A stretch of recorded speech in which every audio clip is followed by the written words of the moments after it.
just kick it off authentically. How did you choose this book? Because I sent you a list of 5 books, and this is the last book, The Midnight Library, I ever expected you to pick. Really? Look. The reason why I chose this book is because the entire list that you gave me, they all were like they were like self-help, but they were more like there was more than self-help. There was like true stories and whatnot. But what got to me was The Midnight Library. I read all of the synopses for each book to make sure I knew I was getting myself into. Yeah, usually you don't just judge a book by its cover. No, that's not me, man. But one I was most familiar with was the David Goggins one, because I watched that interview that he did on that show, the podcast, Joe Rogan. Yeah, that's the one I've seen with him too. Yeah, so I was like, okay, I've actually started this book, but I want to get into something more fiction, something that can stimulate my imagination. And so I chose The Midnight Library. I saw that it had something to do with time, multiverses, and when I was younger, I always wanted to be an astronaut. As corny as that might sound, but I always wanted to be an astronaut. It's like, this is speaking to me, and I feel like I can relate to this book. That's cool, man. I wanted to be an astronaut when I was a kid too. That's what my teacher said. She said I won like the most likely to be an astronaut. Yeah, here I am in corporate America, but maybe it's for the best. I think that's what this book taught me is, because sometimes I'll think, I'm like, bro, when I was a kid, I wanted to be an astronaut. Yeah. And there's nothing as cool as that. Exactly. And sometimes you can have regrets, but for me, this book has genuinely removed all my regrets, and I'm just happy that I am here. Absolutely. Has this book had the same effect on you, where you are more content with where you are today? Yeah, it brought a lot of appreciation and gratitude to my life. Growing up, I had a lot of regrets. I regret not going to college. I regret, again, not being an astronaut. I wanted to be an archaeologist at one point. I'm actually very grateful that I'm here now. I'm doing a podcast. That's something I always wanted to do. I'm pretty grateful, appreciate it. I am too, man. The Midnight Library, there's a magical library. So this girl, Nora, she is like in her 30s almost. So how old are you, Meech? I just turned 28. Just turned 28? Okay, yeah. I'm 27. So she's like our age, and both of her parents died. Yeah. In the beginning of the book, she loses her job. What else happens? Her cat dies. She was like real close to her cat. Yeah, her cat died, yeah. And she's just like, man, I am useless in life. And when she was a kid, though, she was like a really good swimmer, but she gave it up. She was a good musician, she gave it up. Those dreams that you have as a kid that you don't pursue. And I feel like we all have those. Yeah, absolutely. I have those same situations. I have to say, like 2016, there was a big like underground music wave, SoundCloud, y'all might have heard of it. I was doing like a lot of audio engineering for a lot of, I've actually spoke to Lil Peep, may he rest in peace. But in the book, Nora has a big theme of social anxiety that in the book they rephrase as life anxiety. So I was like, I related to that a lot, because I was like, even now when in 2016, that's 7 years ago, I had like people hitting me up like, hey, we'll fly you out, just come do the show with me and my roommate. And I just didn't act on it, and that's something I regret to this day. But at the same time, passing up on that was one of the reasons why I'm here now. Take it how it is. SoundCloud, man. I was playing SoundCloud this morning. Really? Yeah. So we love to hear SoundCloud in 2023. I know there's like whole videos talking about how it died, the day SoundCloud died, with kind of that whole generation of the SoundCloud artists. Yeah.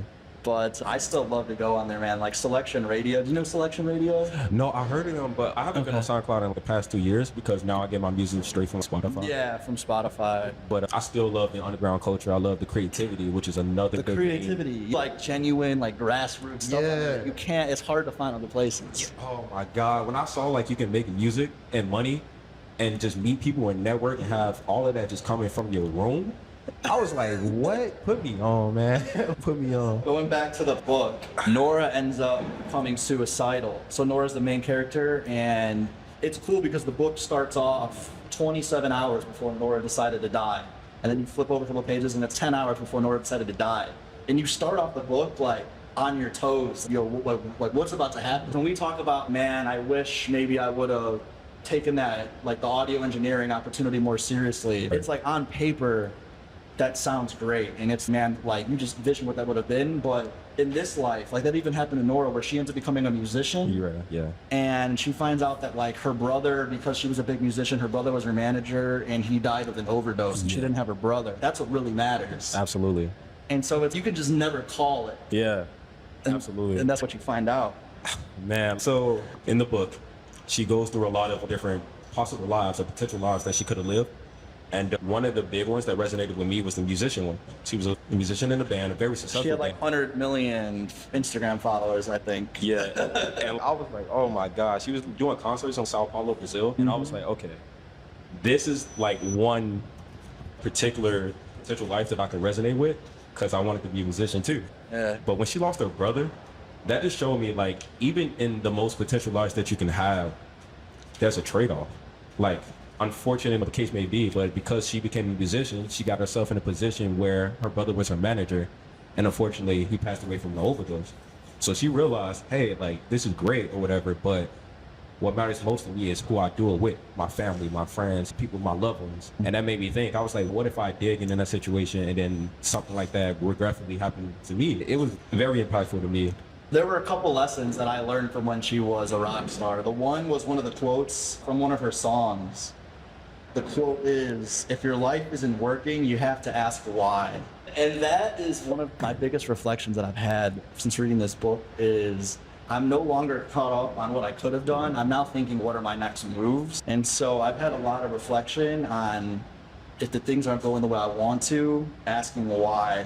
That's a hard, I feel like, to be real and ask what's really not working in your life. I think that's a good one. Do you know who Dr. K is on YouTube? No. He did a recent stream interview discussion with a streamer, and he spoke about one of the most successful things you can have, and to touch back on your point, is cognitive flexibility, which is the idea of, okay, if I do something and it's like tangibly the fault of my team, but still the cognitive flexibility is what can I do to make it better? What can I adjust to do it better? Even if it's not your fault, it's still something you can contribute to your life to fix. And that's what makes a lot of people more successful, is even if it's not their fault, they'd be like, okay, what can I do differently to make it more obtainable, to be more efficient, to make it more successful? Yes. Yeah, absolutely. So I was like, that's really good point that you brought up. Okay, I haven't heard of it that way. So I just read the book in 2 episodes ago called Extreme Ownership by Jocko Willink. Oh man, I heard of it. Yeah, do you know who Jocko Willink is? No, I don't, but I heard the book.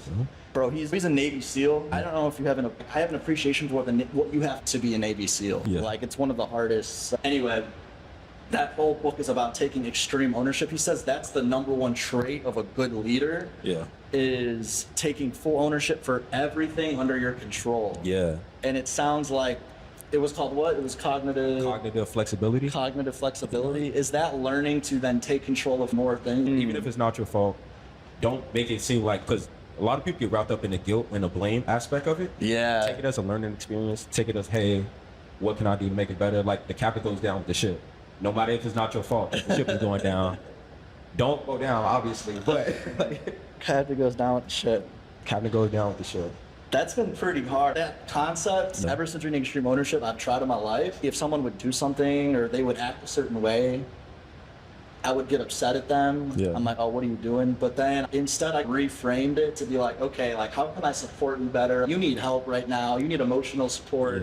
Yeah. How can I? And that helped me get what I want more, ultimately, even though I had to take responsibility for more. I wish I had this level of maturity when I was young. Right. Because I just lashed out at everything. It's not cool. And just be there for your loved ones. Be there for yourself. Be there for yourself too. Not in a selfish way, but nurture yourself too. What do you think changed for you do you think there was like a solid turning point, or do you think it was just over time where it was more like blaming other people, blaming kind of people like life against you versus maturing? So I'll relate it to this book. Let's bring it back to the book just a little bit. I related to this book because Laura is a 35-year-old woman.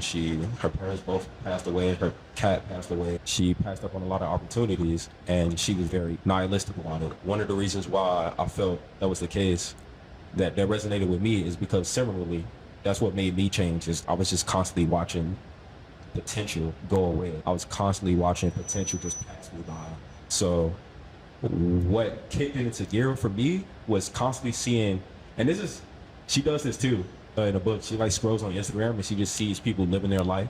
And Instagram, they just show you the best version of their life, but it's still a push and pull. Because you see it, and even though it makes you feel bad about yourself, it can also motivate you to hey, enough is enough. Yeah. Enough is enough. I can't keep letting this potential go away. I see lives that I want to live.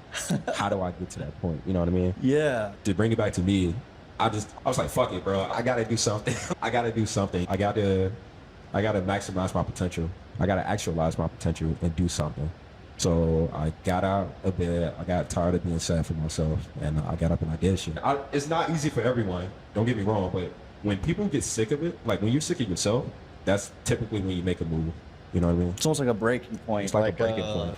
Like it's like a psychological thing. Sometimes it's hard to zoom out. You almost have to like zoom out to have that breaking point. You need to see a better, you need to believe that you can do it and that there's a reason to do it. And you have to get out of your old habit. Yeah. You're in that flow of just letting things go the way they are. I'm glad that you brought up that point about Instagram being a push and a pull. Yeah. Because I've just thought of it as a bad thing. Like we were talking about AI a little bit before we started recording, and it's like, you hear so many people demonize it, and it's we need to technology's having too much of a place in our life, and Instagram is just everyone's best selves. Yeah.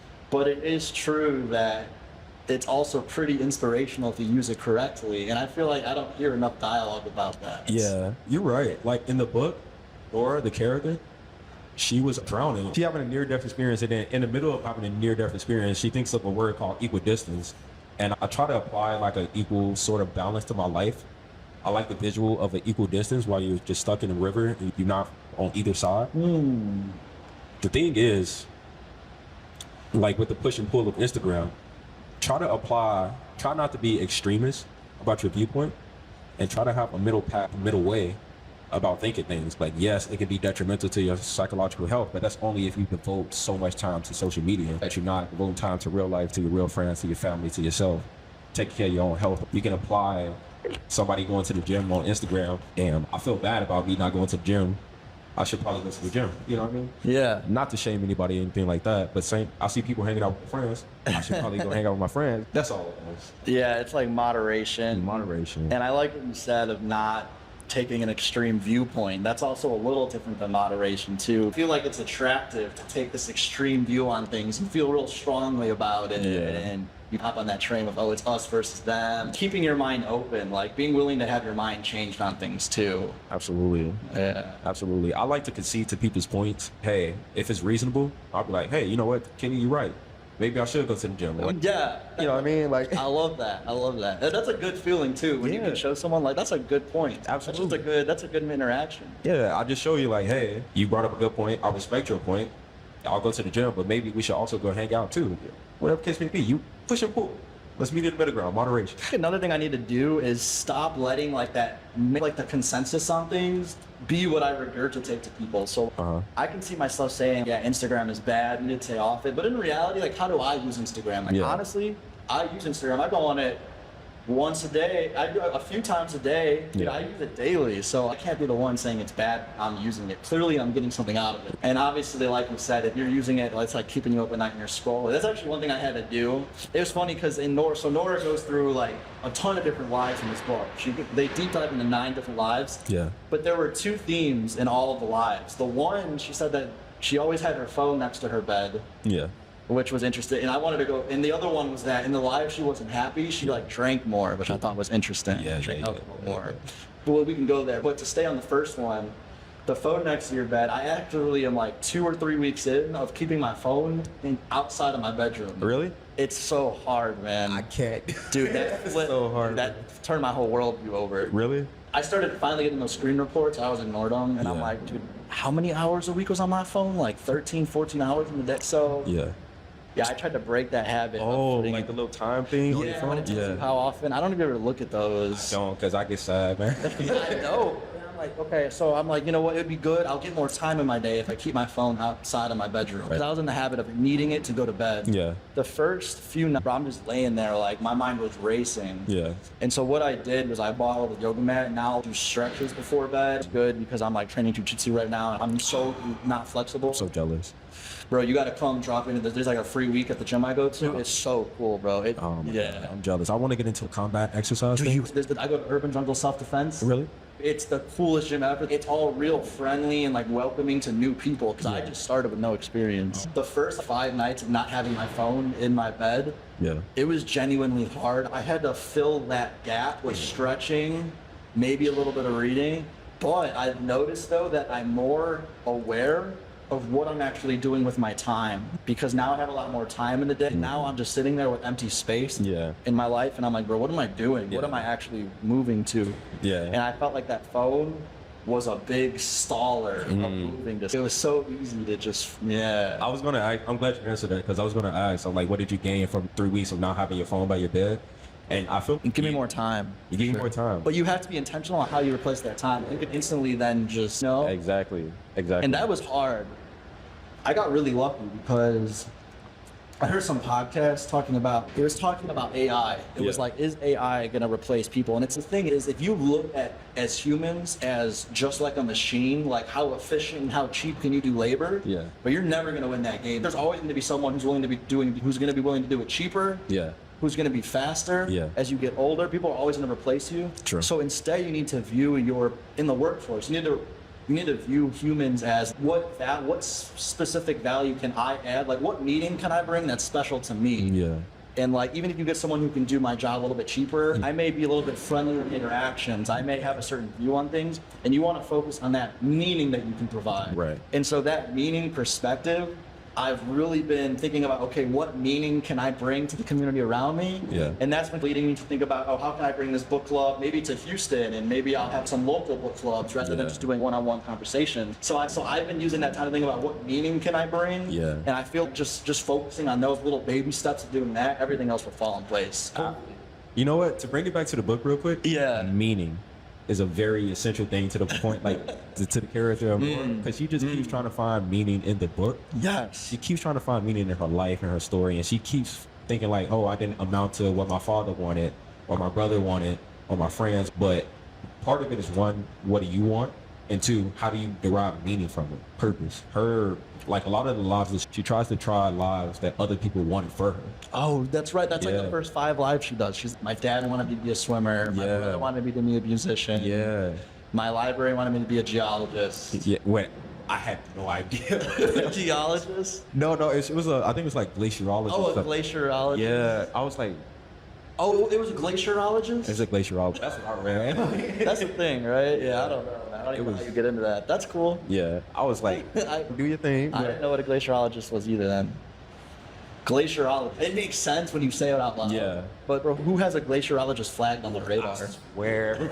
But yeah, like, she did all this stuff trying to fulfill a version of herself that other people wanted for her, which I feel like a lot of people suffer from. I suffer from at that point too.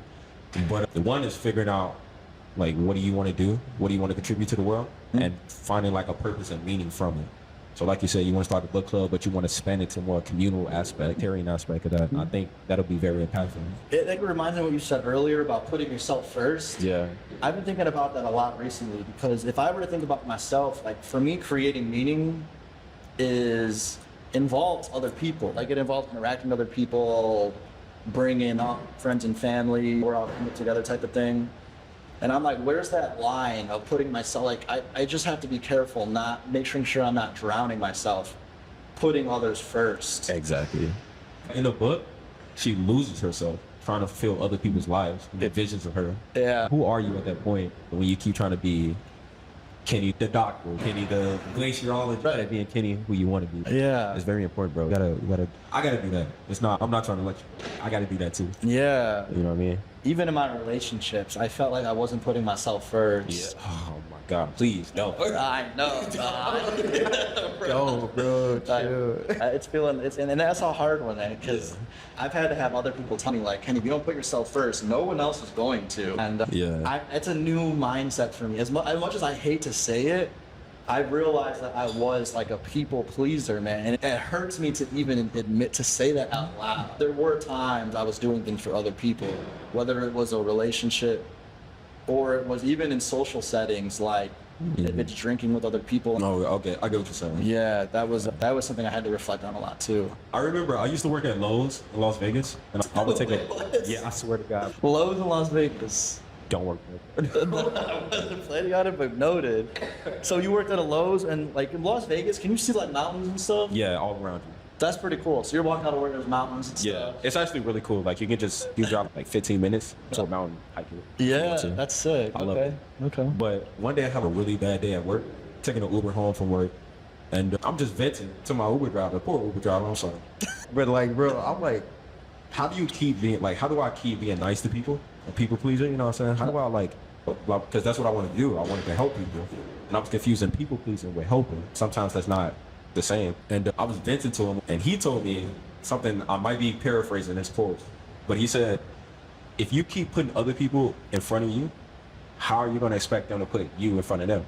And I said, you keep showing them that they come first. That's all they know of you. You know what I'm saying? Is you don't, what do you want? They don't care what you want because you never expressed it. You never put yourself forward in a way that they have to respect it. Because that's not saying that people are bad or anything. They just learn. They were like, oh, that's just how it is. Yeah. I was like, damn, bro. Just take me home, bro. I got a lot to think about right now. Yeah, I gotta soak that in. I love that. Yeah. So it's saying you have to role model to other people. I'm gonna put myself first. Yeah. It'll get closer to putting each other first. Yeah. When you just let things slide and you hold that in, Yeah.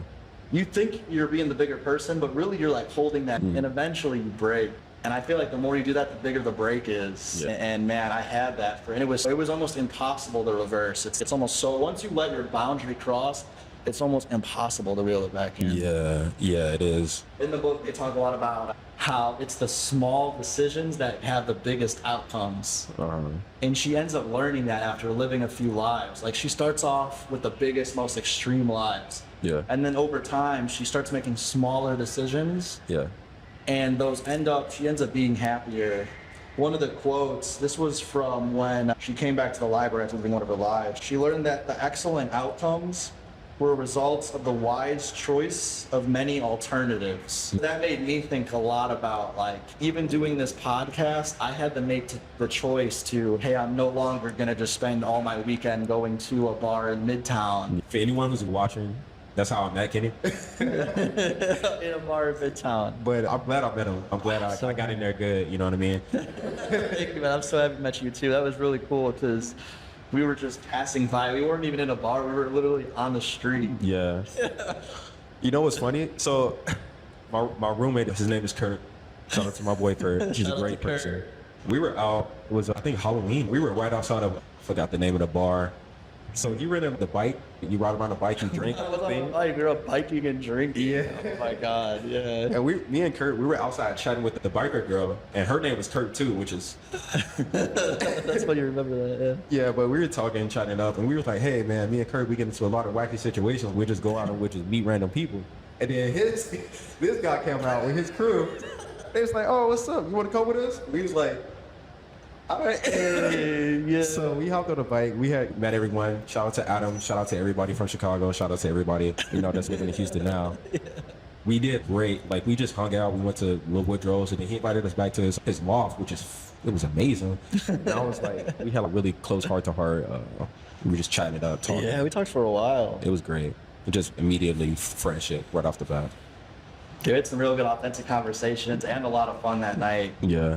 I was about to say, man, Kenny's fucking cool, bro. Thank you, man. So my ex-girlfriend, she comes from a family of psychologists. She's a great person. She's still a good friend of mine. But cool.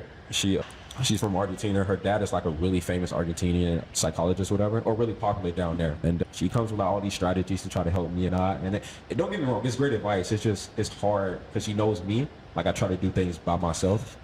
And because I try to do it by myself, she knows to try to get yourself in the right community environment.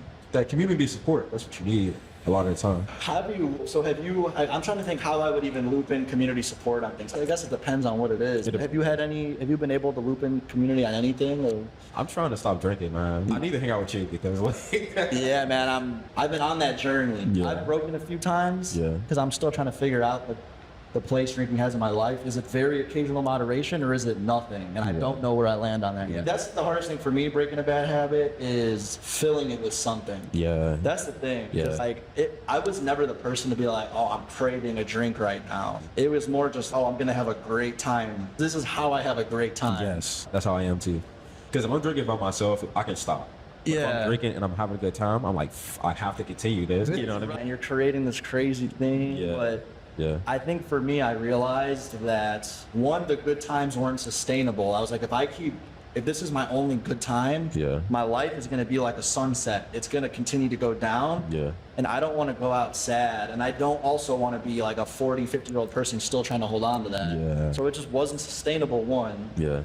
And two, it also wasn't creating. Yes, I was creating meaning. That's what was so much in a fun way of listening to music, but I wasn't doing it I wasn't making everyone better people. Yeah. I realized I was leading everyone down a dead end. Yeah. I have some of my friends today, and I really struggle because we came up together drinking, and then I like left, moved to Houston, and they're still doing that. Oh man. And their life's starting to get, I'm concerned about some of my friends, man. Yeah.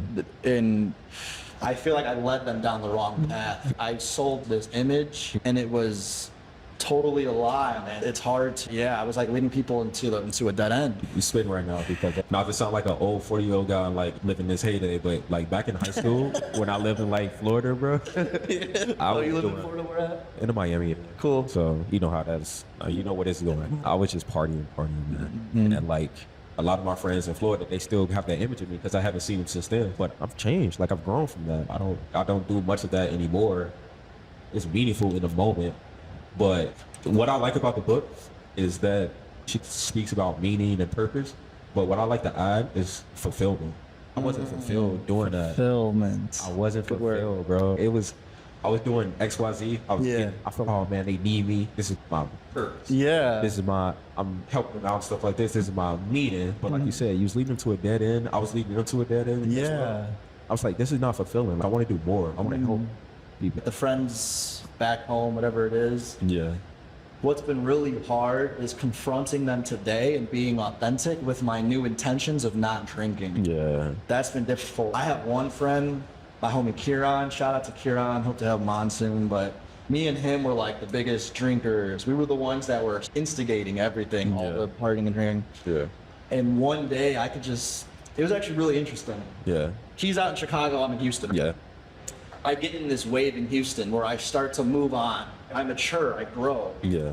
And I was with my ex, and she knows me through this new me. We visit back home with my homie Kieran, who only knows old me. Yeah. And I was trying to put on that old me. Yeah. And she was really upset. And at first I didn't know why. You're being fake. I'm like, what do you mean I'm being fake? And it honestly it took some deep conversation and some reflection. You're like putting on this isn't you. I know this isn't you. Yeah. Why are you talking like that? Why are you? And I realized that I was like, putting on like this old image. I was scared to say who I really was. Yeah. Because we held ourselves. We like to do this. This is how we hold ourselves. Yeah. And it wasn't until a year later, one day I called him up. I called up my homie Kieran, and I was like, man, we started up a phone call, like, in our old way. Oh, what's up, bro? Like, you drinking, all that stuff. Yeah. Because we were serious. And then I was like, I'm gonna be honest, man. I was so nervous. Yeah. Because I'm like, I'm gonna be honest. I haven't really been drinking. And just starting off with that, and luckily, I'm so lucky. He's like, I'm gonna be honest, man. I haven't been having that much fun drinking either. And it was the first time we were like real with each other for years. And I'm so happy that we did that. Because we've been able to grow. Yeah. And if we didn't do that, we wouldn't be friends today, or it would be a horrible relationship. And now we're authentic with each other. We're in this place, we're like, man, we're still trying to find our way, but at least we're on the same page. Yeah. I feel like that was like a load off your shoulders, right? Yes. Yeah. It was. I'm jealous. I wish I could tell like a lot of my friends that I'm trying to work up that courage. A lot of my friend circle has gotten smaller now since I moved. I moved a lot of places. I try to keep in touch, but a lot of my friends in Chicago are different from Vegas. And that it shows me that I'm grown since then, because the people I attract or the two people that I go around are different from each place I go. If I have something petty like new shoes, or if I like something, they gotta like it too. You don't have to do that. It's okay. I'm not gonna judge you. That's how I went through this yesterday, because for the first time, man, someone I really look up to, a friend I made at the jiu-jitsu gym. His name is Bash. Shout out Bash. We actually played sand volleyball this morning. Took a dub. We took a dub. Yeah. Anyway, yesterday he came up to me and he was like, "Yo, what do you think about some basketball player?" I don't even remember who. The thing is, man, I don't really keep up with sports. Yeah. And that's been like, I'm self-conscious about that a little bit, because a lot of growing up in Chicago, all of my friends, big sports fans. One of my best friends, Jacob, has a sports podcast. Yeah. My family, Bears fans, Cubs fans. And I just never liked watching sports. Like, I like playing them. Yeah. But I've always been self-conscious about admitting. So I tried. I was like, hey man, I'm gonna be honest. I don't watch sports, bro. I don't even know who that is, dude. And it's always because there's like something manly about keeping up with sports. Right, So that's like a lot of people. Yeah. Luckily, it was received well. But maybe that's almost an indicator of if I should really rock with someone is like how much they judge you off of that. And I get it. It's if you're a big sports fan, I just feel like a lot of people lose them. And luckily, he was like, really? He's like, that's cool, man. But what the hell do you talk about? Sports, and I'm like. That's fair, bro. I had no idea, man. Sometimes I was actually speaking with my hairstylist, actually before I came here. Hey, okay. Shout out to Risala. We were speaking, we're like, what is it about masculinity itself that men feel like the need to like reaffirm, you know what I'm saying, their masculinity in any sort of, in the most trivial ways, you know what I mean? Oh, you don't watch sports? You know what I'm saying? Fuck is wrong with you, blah, blah, blah. So what? You play sports. That's even manlier, you know what I mean? Yeah. But it's not, you know what I'm saying? It's not a measurement of whatever case may be. Just let people be who they are. In the Black community, but I believe this applies to all communities with the idea of like toxic masculinity and how men try to affirm their masculinity in the most trivial ways. So I was speaking to my hairstylist about masculinity. Yeah, shout out to Risala. He spoke about how in the Black community, but I believe this applies to all communities with the idea of like toxic masculinity and how men try to affirm their masculinity in the most trivial ways. For example, like if I got some shoes on, that case may be the next man may or may not feel some sort of way about it, and they might like be passive aggressive about it. Yeah, you know what I mean? Yeah, like, the passive aggressiveness. That is a way it like comes through a lot. Yeah, right? It does. Yeah, some kind of slight comment. The whole idea of trying to assert your masculinity in the most trivial ways, and in ways where like you have to bring other men down just to boost yourself up. For instance, the context where he brought up where he said, hey, I don't watch sports. I typically play them, but I don't really keep up with them. When I was growing up, if you didn't watch sports, you looked down upon. I looked as like a normal man, you know what I mean? Fact. And I had to hide it. I had to hide it. Exactly. For sure, man. It was, yeah. Exactly. And it's not cool. You know what I mean? Like, you don't need to do that. You don't need to bring another man down to bring yourself up. You know what I mean? You know what? One thing, let's back it up just one more time. To all the guys out there,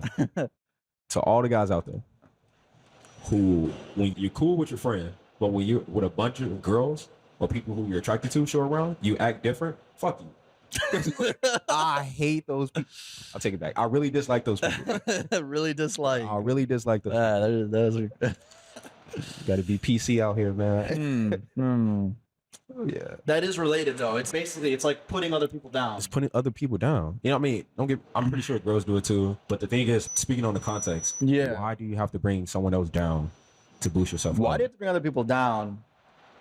And I would even take it a step further. Like for me, what great would look like is if I'm with my homies, like, we should be hyping each other up. Man. We should be advocates for each other. And not just, and I get it because it's like coming down to fighting for attention or a girl, but that is dusty to me. The way I see it and the way I frame it so that I never put other people down is I want everyone to be their best selves because that'll make me a better person. Exactly. It's like in the gym, and when I joined jiu-jitsu, like some people didn't want to show me things. Like, I don't want you to be better than you. Yeah. I will never do that because I want to show you everything I have so that you're better and then we're training and then I'll be better. Yeah. And man, I hope that like the women that in those situations are realizing the people that are trying to put other people down and the people that, like, I would hope that women would value like doing the right thing and good intentions, but that's not always the case. It is not all women, but we understand like it's a dog eat dog world out there for some people. Yeah, you know what I'm saying? And it's really, I find it very disgusting behavior, especially if it's one of your friends. Like imagine Bash, your jiu-jitsu friend. He's, I could whoop your ass in front of a girl. You know what I'm saying? Just why, bro? Why are you doing that? I'm not saying you did it, Bash, but I'm just saying. I couldn't, man. I'd have to. That's just, It's unnecessary, bro. And not only is it unnecessary, but I feel like it's also not even the best thing for the guy themselves. Like they may think they're taking the win, maybe that short-term win in the moment, but I feel like in the long run, you're gonna hurt your relationship. You're not gonna get as far, man. You're isolating yourself when you do that. Exactly. And then you also showing like, hey, this is how you act around certain people, certain groups. Yeah. I'm not going to want to hang out with you no more. Man, we hate to see it. I will say there are friends that like I've made maybe through drink, whatever it is. And there are just those moments where they'll do that. Yeah. I have people in my head who I think of who've done that. Yeah. And I've given them the benefit of the doubt, and I feel like maybe I need to be better with cutting off those relationships. I don't know. A lot of times I'll just let it happen, Right. let it slide, and Right. I think that's almost a fault I have. Right. Maybe I don't know. Do you cut them off? Do you what? What is it? Yeah. I thought you were taking it away. I'm like, oh, bro, we're out. Any last words? Rolling it up. Oh. Okay, thank you so much. Oh, good. I'm gonna only pull it back up. Okay. I'm gonna hold that thought. Okay. Hold that thought. Okay.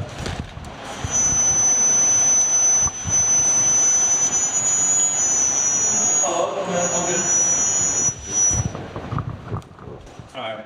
Are we good on the? My bad. I forgot to turn my mic off. No, it's all good. It's all good. Hold on. Let me make sure.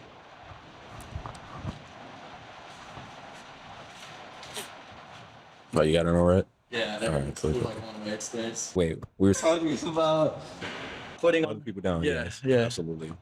Just putting other people down, essentially, absolutely.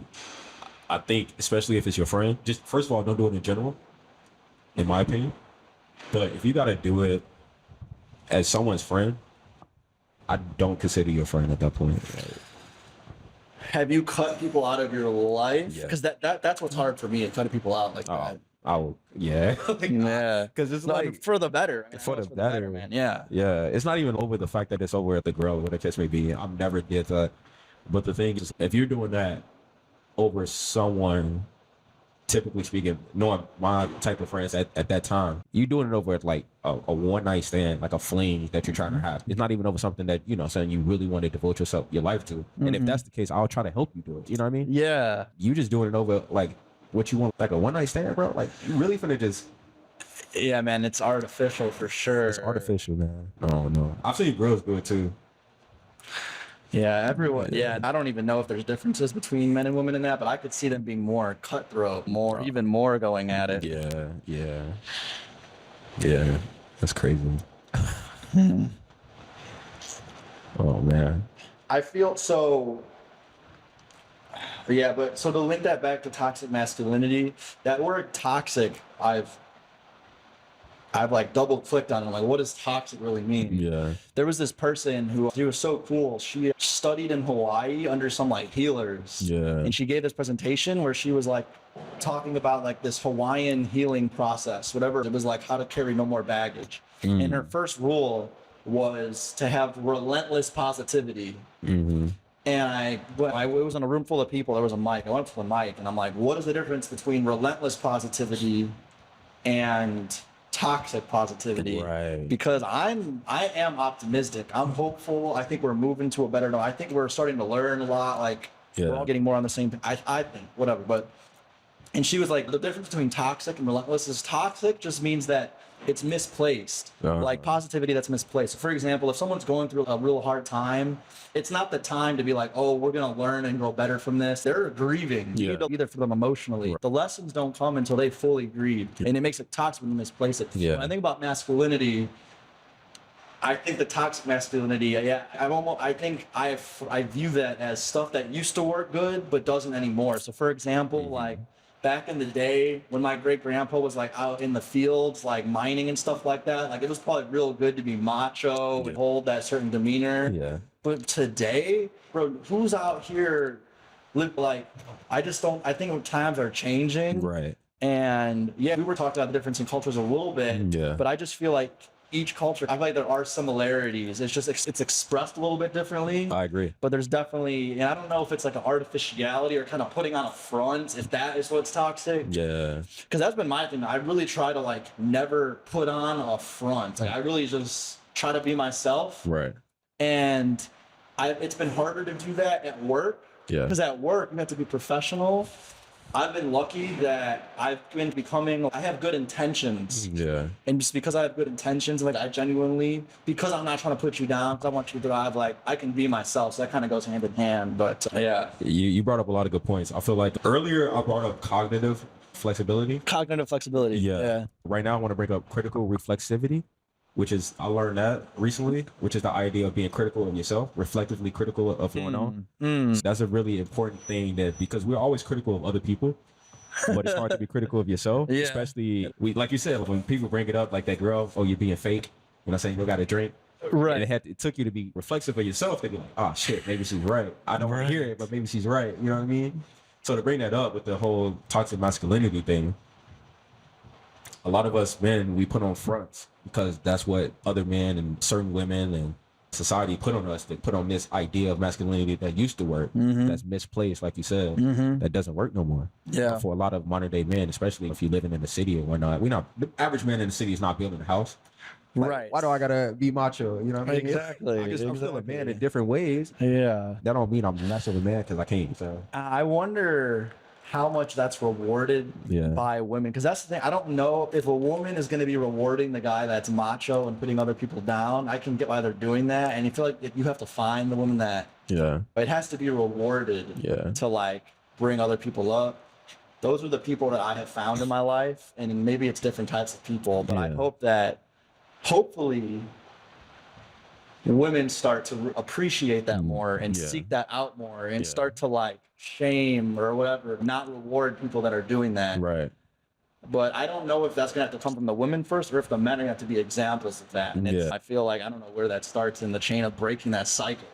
So I want to touch on that real quick. Yeah. But I can't remember if it was Sigmund Freud or Carl Jung where he spoke about the psychological concept of the mask, a persona, with the whole putting it on the front about being a man. Let's say that's not you. Let's say we got Bash. Sorry, Bash, we keep bringing you up. All right, Bash, I like it. But you know what I'm saying? We got Bash, jiu-jitsu guy. Let's say he does jiu-jitsu and he has the appearance of a macho guy. But let's just hypothetically say that's not who he is. But because he's putting on this front, this is the type of women or partners that he's attracting. Is that what you want to be with? You know what I mean? If that's not who you are, that's the point. You got to be yourself to attract what you want. Yes, because eventually, whatever that front is, that's going to come crashing down. Exactly. I feel like that's almost like that classic, like, people get married, like the honeymoon stage. Yeah. I feel like the honeymoon stage is just people putting on that front, and then eventually they're like, all right, this is who I really am. Yeah. That's really interesting. I got to be careful with that. I personally always believe that I will never go through it myself. What is what you get? And I tried to communicate to that to women, and they're like, yeah, sure. But I'm like, no, you don't even know. There's going to be no honeymoon. But that's a really good point, though. That's like something to watch out for. Yeah. They always say before you marry someone, be with someone, see how they are when they get really upset. Yeah. And see how they are when they get really drunk. Yeah. Because that's going to release that mask. Yeah. And you got to figure that out first. Because you talk to someone long enough, they will reveal their true self. Yeah. And you'll be like, oh, damn. You know what I'm saying? That's when you decide, do I really want to stick with this person or not? And who would want? That's the thing. Like, why would you even want? You don't even want someone to be attracted to your mask because it's not really in the long run. Exactly. You want that true self. Yeah. That's my advice to all people, men, women, whatever the case may be, all genders. Just try to be yourself as authentic as you can. Authentic. Because and that's part of the book as well. She tried to be her authentic self, but because she keeps trying to fight, she keeps jumping into other potential lives that other people projected on her. So when she realized like this is what I want to be and this is what I want to do, and she actually attracted genuine people and she started being appreciative and she started getting closer and closer to her ideal life. Yeah. And she started being, I guess it was just herself. It was just herself. And like the very last life, it's super happy. She's stuck in that life for months, but she's not disappointed. Yeah. She falls in love with like her. She finds out she has a daughter. Yeah. And it's the very last time before she goes back to her real life. Right. And she's, you know what? This isn't me. Right. I love this, but I didn't earn this. I just want my own life. Yes. I'm alive. I just want. Yes. Because that was interesting. There was the part in the book where she meets another universe jumper. In the book, she calls him Sliders. Yeah. Yes. She meets that dude's name's Hugo, I think. Yes, Hugo. But his is a bookstore. It's not a library, but it's like the same concept. And she finds out that all the Sliders are all in their 30s to 50s. And it's basically it's all people who weren't being themselves. That's what you find. All people that have this ability were people that weren't really happy with themselves. And I think it was really interesting that she put up the 30 to 50 range because that's typically like the midlife crisis age. Yeah. I was like, that's pretty clever. It is. That's pretty clever. Another thing she brought up is she started to go into her ancestry history, her ancestors a little bit, like the history of her family. Yeah. Which I thought was real interesting because this book, she talks about how her life could have been different. She talks about how her grandpa came to the United States. No, she lived in London. Her grandpa went to London and worked for like the London Brick Company. Found out it's like an hour outside of the city in some random little suburb. Yeah, yeah. And she talks about how when she looked at her family history, there was a lot of jadedness. A lot of people like will get married super quickly and then they find out like that person isn't who I thought it was. But like in her family history, and I feel like this is the case for a lot of like my great grandparents and stuff. Like everyone gets married at a super young age, and you just stay in that marriage. Yeah. And like even with my parents, in my example, like they just got married right away, and then their true selves came out years later, and that caused all these issues. And it's like it was just interesting to me to look at like that kind of theme among older generations. And I really hope that we're breaking that this time around. I'm always skeptical of is there really differences in generations, but I'm hoping that maybe with like us being more online and stuff, I hope that we are not as jaded as much. It seems like in her family there was like a theme of jadedness among all the generations. Like everyone had to settle in life. Yeah. I think that little concept in the book was speaking about the idea of generational trauma, which is everybody have the same similar pattern, the same, you know, same situations of a case. But do you have like, I have generational trauma. I know what my family been through. So give me an example of what your generational trauma is, if you don't mind sharing. Yeah, for me, with my family, I would say we have addictive personality. It's really hard for us to break bad habits. We have really bad habits and we have really bad, I would say, control issues. You know what I'm saying? I'm not a controller, but sorry, family. I got to do it. There's a lot of controlling dynamics and whatnot in the family. And I think those two things I'm trying to overcome. That and the people pleasing. I think those three. Okay. A lot of my people in my family are people pleasers. Only a handful are not. Yeah. The thing is, they're so not that they're on the opposite side. Like they're just so self-centered and self-focused. Either you're in, So I'm like, that's why I'm so focused on the balance aspect, the moderation aspect of things. Yeah. Because if you don't find it, you can find yourself on either side of the. Thank you for sharing. I resonate. So my family has addiction as well. Yeah. And alcoholism is a curse in my family. Yeah. It's a curse, man. I've had people unfortunately pass away of drinking themselves to death, literally. Yeah. Like, and that's so interesting because I grew up in a time, I went to college. Yeah. And it was a big drinking school. Yeah. It was like glorified. And I rode that wave. And I realized, so it is, there was some science among alcoholics and having addiction. There were two different types of, I don't know if it's personality, two different types of people, but some people who are addicts, rather than alcohol making them sleepy or depressed, they get like energized almost. It was something along that. And I've noticed that's my case. Like it has the opposite effect. Yeah. And I think that is what I get from my family. Yeah. And it's 100% a curse. I think it's stopped my family from building generational wealth. Yeah. I think it's held my family back a lot. I know it has because I've basically removed alcohol out of my life. Yeah. It's very sparse now. And I've been so much more productive, successful in my job, in my life, and everything I do. I could only imagine if they removed alcohol out of their lives, how much more productive they would be. I mean, I probably wouldn't be here. It'd probably be completely different. But it definitely, I think, is at least stopped us from building generational wealth, I think. Because I think when you drink a lot like that, you're also a lot more shshort-term thinking. You don't really think about the long term. Yeah, absolutely. You might need a midnight library. I'm not gonna lie. I 100% do, man. No, man. When I brought up the addictive personality thing in my family, I was alluding to the alcohol as well. You know, they don't really talk about their issues. They just drink it out. And it's like, bro, it's not that. Please stop. I know, and it's gonna be so hard for me. I started to reach out to some of my family I haven't talked to in years I was close to when I was younger. Yeah. And I'm just already knowing I'm nervous. It's gonna be sad when I visit them, and they're gonna want to drink. If I don't want to do that, they're gonna be like that connection's gonna be gone. Right. And that goes with friends and stuff too. With family, maybe it's a little bit harder because you don't get to drop them, or they're always gonna be your family. Yeah. But that is true. Like, you have to realize alcohol is such a shortcut to connecting with people and bonding. Yeah. And if you now do that and don't take that short, easy way, it exposes a lot of people. I don't even know what else I'd connect them with. That's true. And a lot of people that I met a lot of time, who ended up being short term, is because I met them under the influence. Luckily, You know what I'm saying? There's some that stuck out that had like genuine connections with me and you. We had that even that talk that night. Even Yeah. when we were drinking. That was a dope conversation. I still think about that day.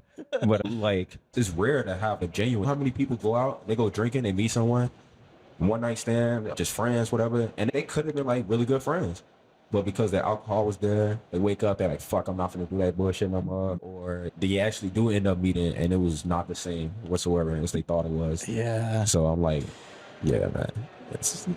Yeah. What's really interesting is I recently went to an event it was like someone's engagement party. And it was this whole group of people that we met when we were drinking. Yeah.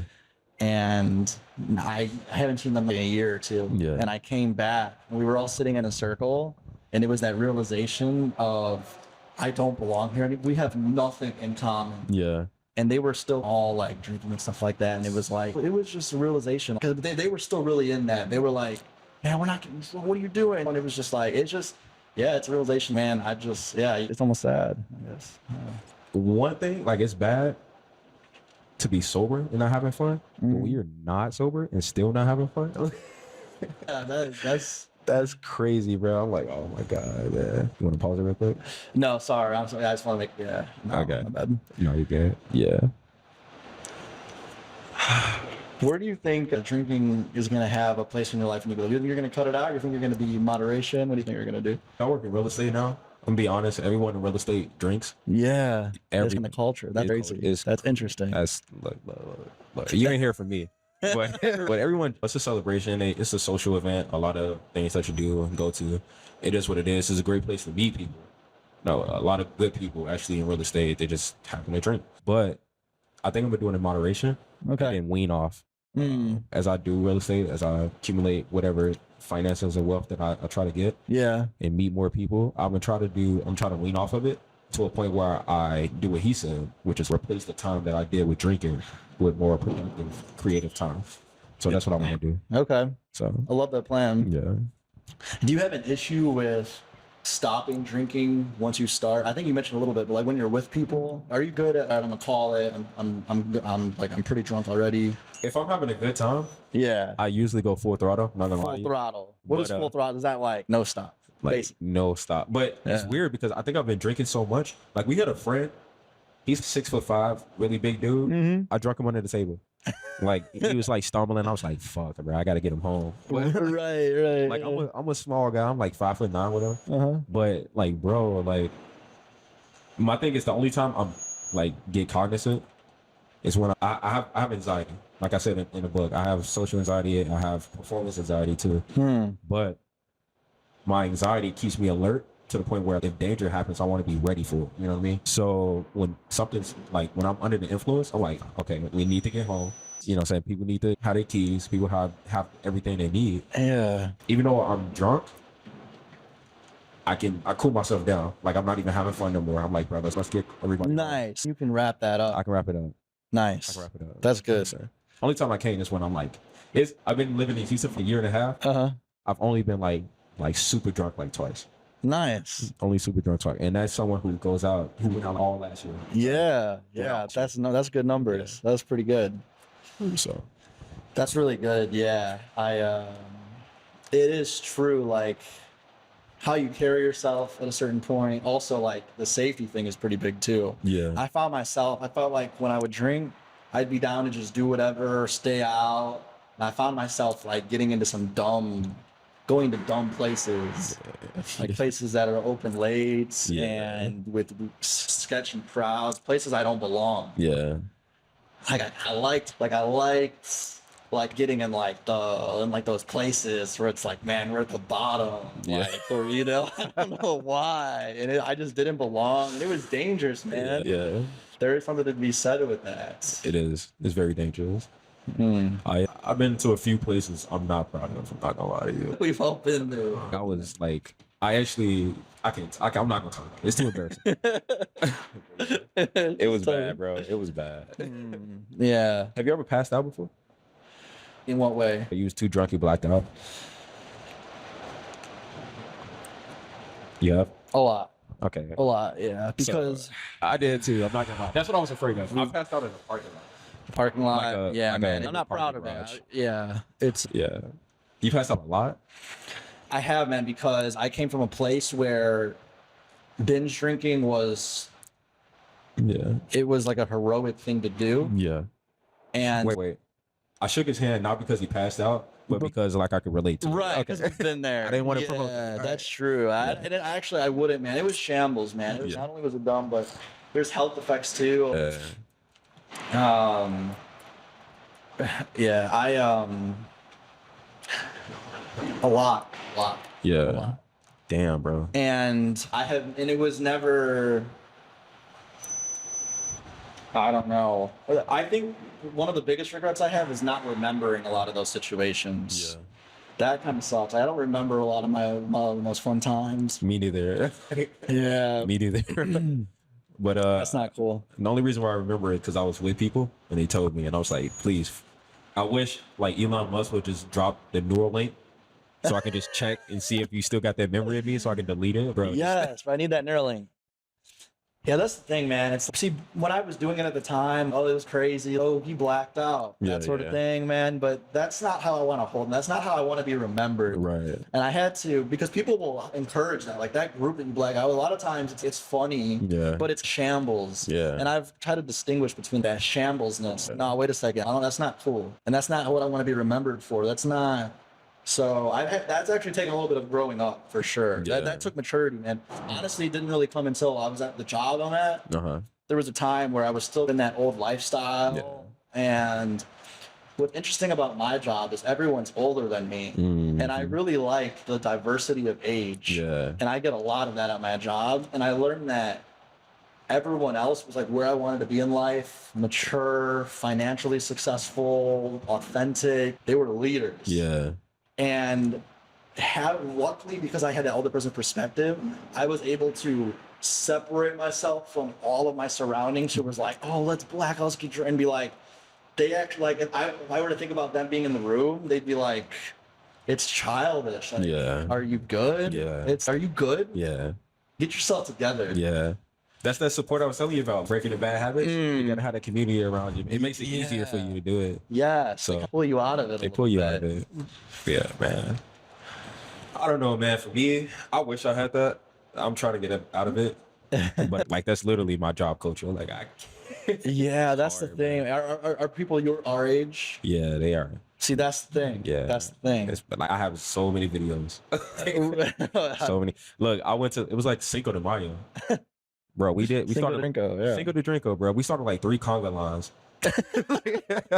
Like I was cool. I'm not gonna lie, it was great. Yeah, I'm gonna show you the video when I get it. I promise you. I have to see It was great. Oh man. Okay, so I'm gonna bring this back to the book. Yeah. There's a great learning lesson that Miss Elm, the librarian, brings to Nora. Nora tells her librarian when she first tries to commit suicide, she first ends up in this library, and she's like, "Where am I?" And she's talking to her. She tells the librarian, she's like, "I want to die." And the librarian says, "Want is an interesting word because want represents a lack of having something. So it's if you want to die, the want is you're lacking something." Which is interesting because in the book, you end up finding out whatever that, when you say want, it means you're lacking. You find out it's lacking the ability to see that you have all these lives and you have all this in you, you have the support, you have the ability to get yourself out of it. So when I think about even the phrase, I want to stop drinking, there's that if people say that means there's something in them that they're lacking something. What are you lacking that makes you want to stop drinking? Like, and so that's a great point. I don't know what his actual profession is, but he's like pretty influential. His name is Mikhail Foucault. Do you know who that is? I have never heard of him. So he speaks about like political philosophy and whatnot, and he brought up one of the concepts of desire. His desire is a lack. And I don't know if this is where the book got it from or anything like that. Because he's an older guy. And philosophy is big in this book. Yeah, you find out a lot of the things in here stem from philosophy, which is probably what makes this book so good. It really is like an existential crisis to book. Yeah, it is. It is. In the best way. Yeah, it is. In the best way. It ties it together really well. But, absolutely. Yeah. So he spoke about desire being a lack, which is the idea like the only reason why you want something is because you don't have it. Which is a lack within itself. Yeah. So if you desire power, you desire success, blah, blah, blah. This comes from a lack, which comes from an insecurity. And it doesn't keep you aware. And what I derive from it is it doesn't keep you aware of what you actually have. You know what I'm saying? Appreciative of stuff like that, which is what Nora ends up circling back to. So I want all this, but what do I have? Yeah, that wanting can take away from that gratitude of what you have. Yeah. That's a really good point. So the first life that she decides to go into. So another thing we find out in the beginning is Nora pulled out of a marriage 3 days before the wedding. Before the wedding. Yeah, that was crazy. And I'll let you know, I went through a relationship breakup while reading this book. Wait, what?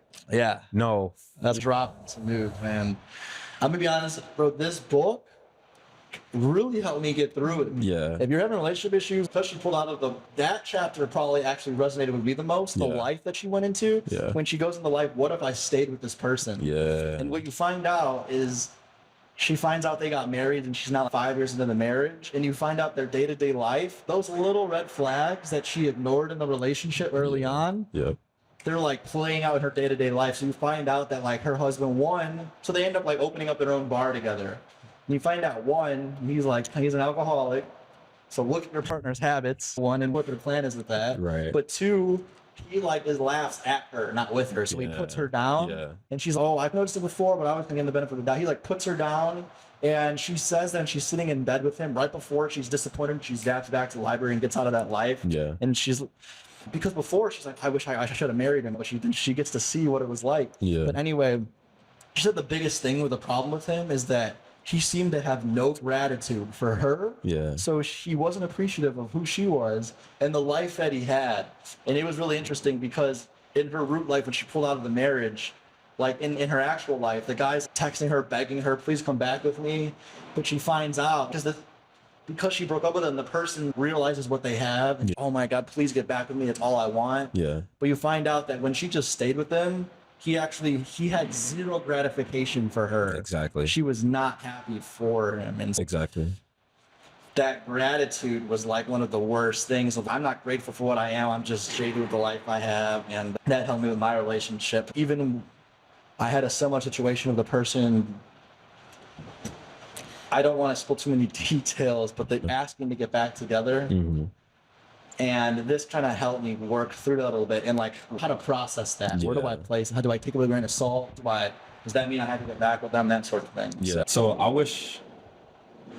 I take it back. I was going to say I wish I could relate to that, but I don't want to. Yeah. Because I haven't had to relate to that in a long time. I haven't been dating in a while. Mm-hmm. I've been just chilling, talking to people, I've been going on dates, but I haven't been dating in a relationship. Nice. But that's true. I can see how they can relate to you. Yeah. Because I saw a lot of that in myself as well. Mm-hmm. Like when I was in that situation. Mm-hmm. I was in a relationship at one point. And I was like, fuck, man. Should I take this person back? Or I was on the opposite end too, where I was like, I wasn't begging to get back, but I was, damn, I fucked up. Yeah. You know what I'm saying? Maybe I did something wrong that we didn't work it out. So how do you couch that? Do you think you should have taken them back? Do you think they should have taken you back? Do you have any thoughts? No, I'm pretty good where I am. Yeah. So over time, because right now being so close to it still, maybe like a month out, 3 weeks up, it's so hard because life will be so different if I make this decision. It really does change your life. These small decisions change my life, and you almost put so much weight on that decision. Yeah, absolutely. I don't know where that lands. I'm gonna bring up a concept. Have you heard of paradox of choice? I've heard of it. I don't know what it means. So the paradox of choice is the idea that we have, and she brings it up in a book too. About there's a philosopher named Jean-Paul Sartre in a book, and Albert Camus, and I think Kierkegaard was in there and whatnot. But they speak about the idea of freedom, human freedom to make choices. But we live in a society, now that we have like infinite amount of choices, we have the paradox of choice, which is the idea that because you have so many choices, you end up paralyzed by what choice to make. Yeah. And then that anxiety that's built up in your head is fuck, is this the right choice? There's so many choices. In the book, she has so many potential lives, which is the best. So she's filled with anxiety on these choices. Okay. You know what I mean? Yeah, she does get overwhelmed. She gets living up her overwhelmed. lives. She gets lost. And the librarians, like, you're getting lost in yourself. You're getting lost in all these choices. And then she almost dies, I think. The library starts, whenever she's going to die in real life, the library starts to shake. And, like, lights are going and stuff.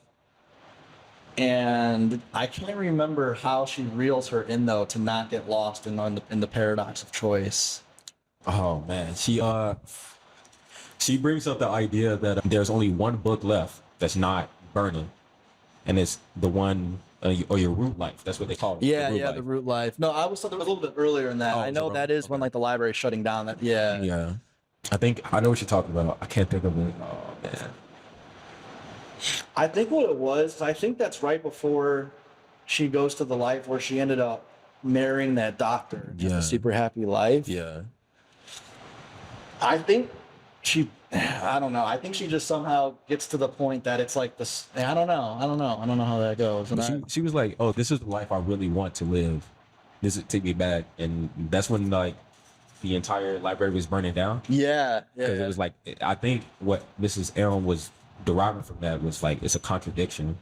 You know what I mean? Yes, you want to live this life, but you're also still doubting because you said, if you want to live this life, why do you feel like the life that you're living is not yours? You remember, because she felt like, hey, I feel like I'm still in someone else's life, like the life that she didn't earn. So when she came back for a reason, she was disappointed about the fact that she didn't earn that life that she wanted. And she finally wanted her life. Yes. And then because that's when it started burning down. So I think that's what it was. Yeah, and the book's burning down, or the library's burning down. I remember so then there's that final book of like her new life. Yeah. And she's like, I want to live, and nothing happens. Because if I want to live, that's still lack. Yeah. And then finally she writes, I am alive. Yeah. And then, bam, baby, back in her root life. Back in her real life. Oh, man. That was really powerful, man. I will say, because that's basically the end of the book. If I go to the last, we were just to stick there. I am alive. She goes back to her life, and the last sentences of the book,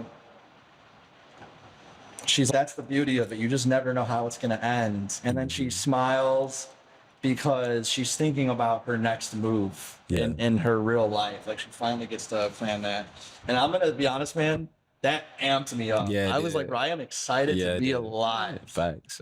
I think after that, I hopped on my bike and just went for a quick bike ride. I had to pedal it out, bro. I was like, I'm alive. I love that. That was really impactful. And that really pushed me a lot, too, because it was like, fuck, bro. I'm sitting here thinking about my life could have been X, Y, Z, blah, blah, blah. Yes. I'm here now. I'm here, yeah. Let's do something. It's so intuitive, but I think this book really gives a lot of good insight.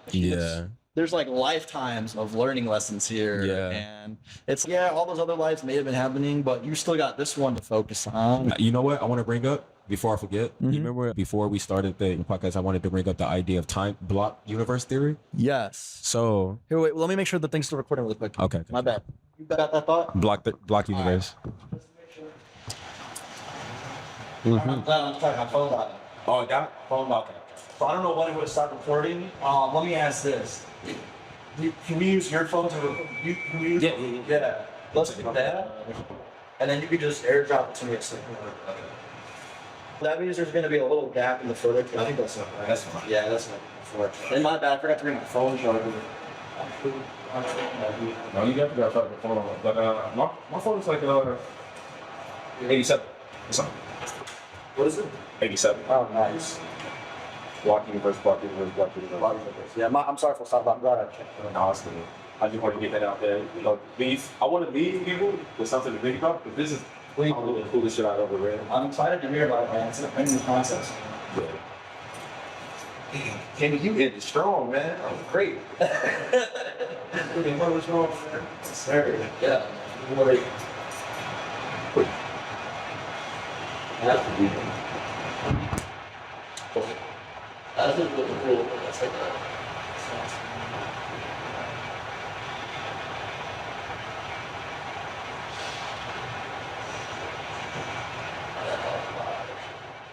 This looks so good.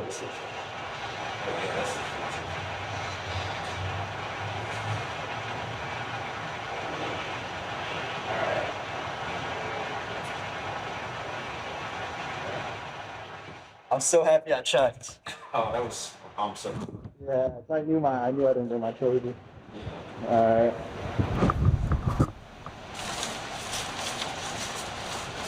Alright, we're live again. Alright, man, where we picked up? Sorry, what were you bringing up? Yeah, I was bringing up a block universe.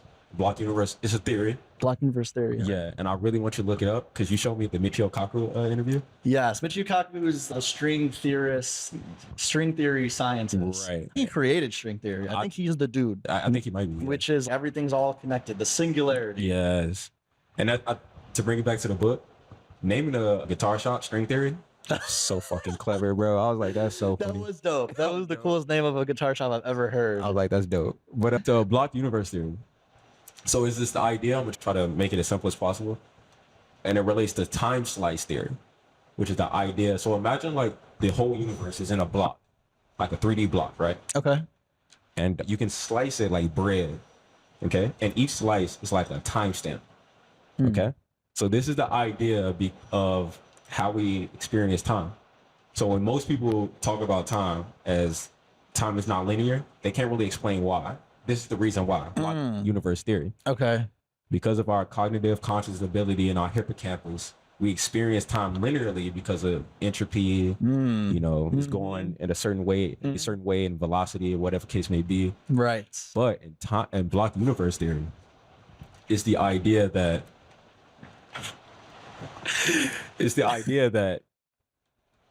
your past self, your future self, and your present self all exist at the same time. All versions, every single possibility that every choice that you ever made, all exist and all happening at once. So there's technically no past, no present. It's just no past, no future. It's just present. Okay. But they all exist. So literally, if you move your arm right now, it already existed. Yeah, I'm aligned in the universe. Yeah. But there's also, and I don't want to put this in the air, but there's also a universe. There's also a time where you didn't move your arm. What I'm trying to say is all the potential already exists. Right. And you're just fulfilling it with the choices that you make. And is that like the basis for kind of the multi-universe theory? Because in this book, it's like all the realities exist, right? And it's if I don't move my arm, that's another reality type of thing. Yeah, that's one of them. But I think that's interesting because that's one that's being explored and possibly the most accurate version of what's going on. Yeah. So yes, there's a version of you where you were an alcoholic. There was a version of me where I was an alcoholic. Right. It's all happening right now. I understand that. So I've heard that concept as the fifth dimension. Yeah. Because it's like first dimension is just a dot on a piece of paper. 2 dimensions is 2 dots and you connect them. Yep. 3 dimensions is bringing out a z-axis and connecting a dot like out here when the paper's here. The 4th dimension I've heard is time being linear. Yeah. The 5th dimension I've heard as time going front and back. And then the 6th dimension is time as a singularity. Yeah. I believe. And there was more than that. See, like some kid on YouTube explained 11 theories. It was cool. Yeah. Did you watch that same video? KCXD hat guy or whatever? I don't remember his channel name, bro. That sounds like Buddy. Yeah. That sounds like Little Buddy. Yeah. Or whatever. But that's really interesting because when you think like, it's almost that, like my my knee-jerk reaction to that is almost like, it's almost a little scary. Yeah. Because it's almost like you're on this predetermined path. Yeah. But we're experiencing the free will. Yes. So I don't really know how to couch that. Yeah. And I don't know if I can do anything useful with that. It's almost like that's the thing. Because I'm not going to have this in my library. Yeah. Unless I can do anything with it, I don't know if there's really, I don't know if there's anything useful I can get from that. I just don't want to get too caught up on it.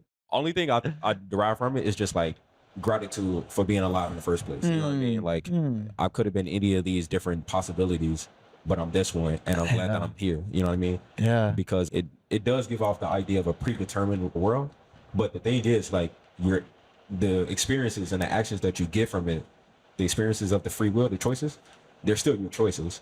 It's just every choice that you ever made exists.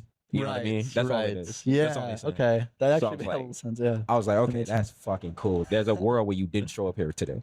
Yeah. You know what I'm There's, saying? there's a world where there was no outlet. There was no fucking out. And we're out in the parking lot. I was like, oh man, but now I'm here. I'm And we're glad that it happened. here. I'm so grateful. It could have not happened. You know what I mean? And that's what I'm grateful for. That's all it is.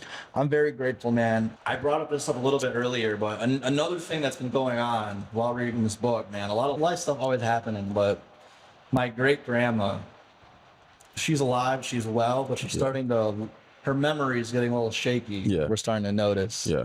Hate to see it. She's actually on the first podcast. She's the OG paper man. chaser. I gotta watch that. Bro, she's 5. But she's your job of knowledge. Yeah. But she's sharp with it. She's 90. Yeah. But she started, her memory starting to lose a little bit. So the family is starting to have to think about, okay, everyone dies.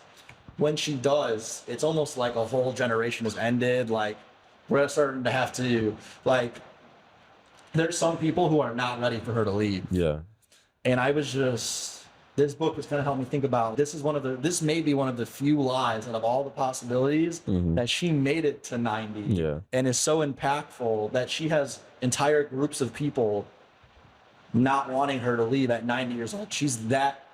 She's contributing that much meaning at 90 years old. Yeah. And it's like, this may be one of her longest and best lives. Yeah. That is genuinely something to be celebrated, that she made it this far. That is admirable. Absolutely. I don't, I think the odds are not even, who knows? Like, I will hope to make it to 90 one day. And Yeah. so that has helped me be able to start to prepare to be able to embrace change when that day comes so that I can be my best self and I can continue to better myself and get right back to that journey so that one day I can be a 90-year-old grandparent and be that meaningful. Because I had to think about it, like my great grandma, and as much as we're all sad that one day she's gonna pass away, and be so sad. Right. If she got caught up on that fact when her parents died, her great grandparents died, she would have never been able to show up who we are today.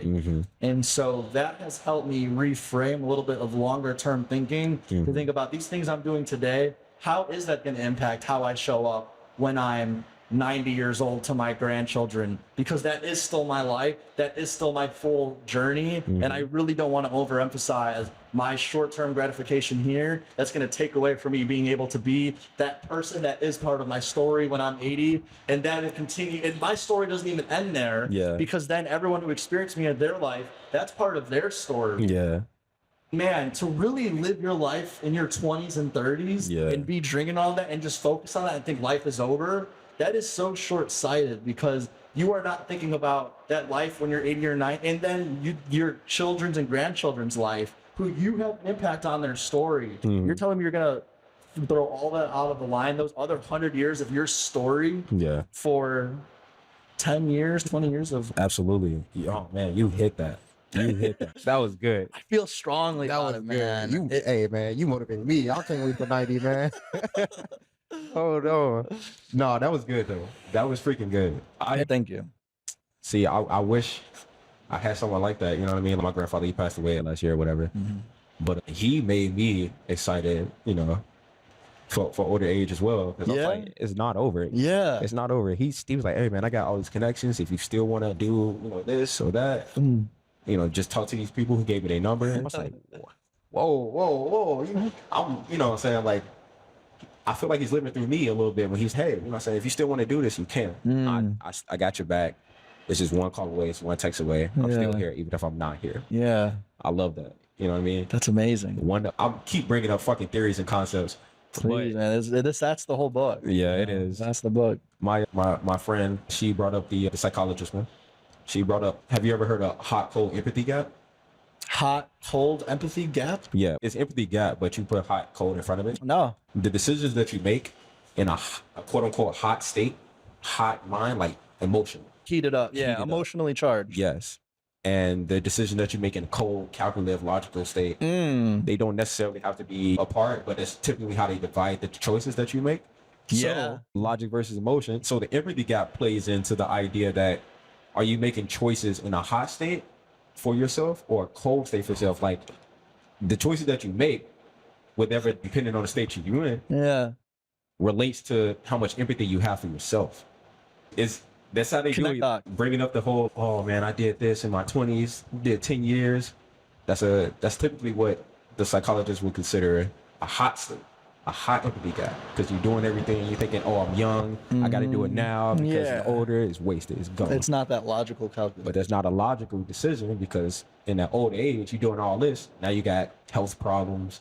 You got this going on. You got that going on. You didn't have empathy for your older self. You know what I'm saying? Dang. You know what I mean? So I was like, shit.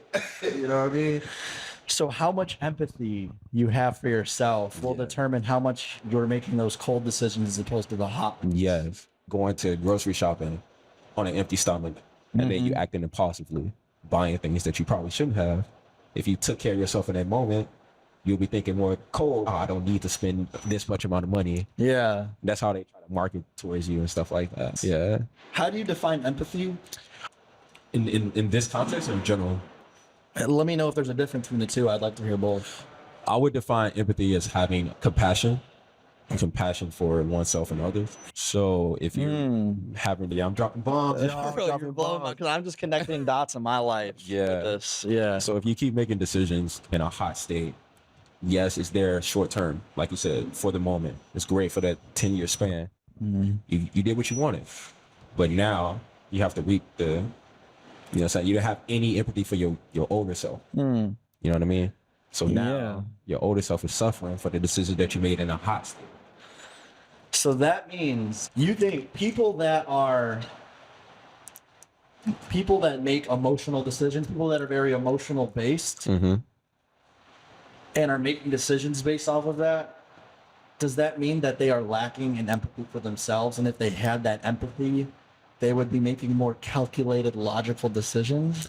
I think I forgot who it was that brought it up. Sorry. But I think what they were trying to say is you have to have a balance of both.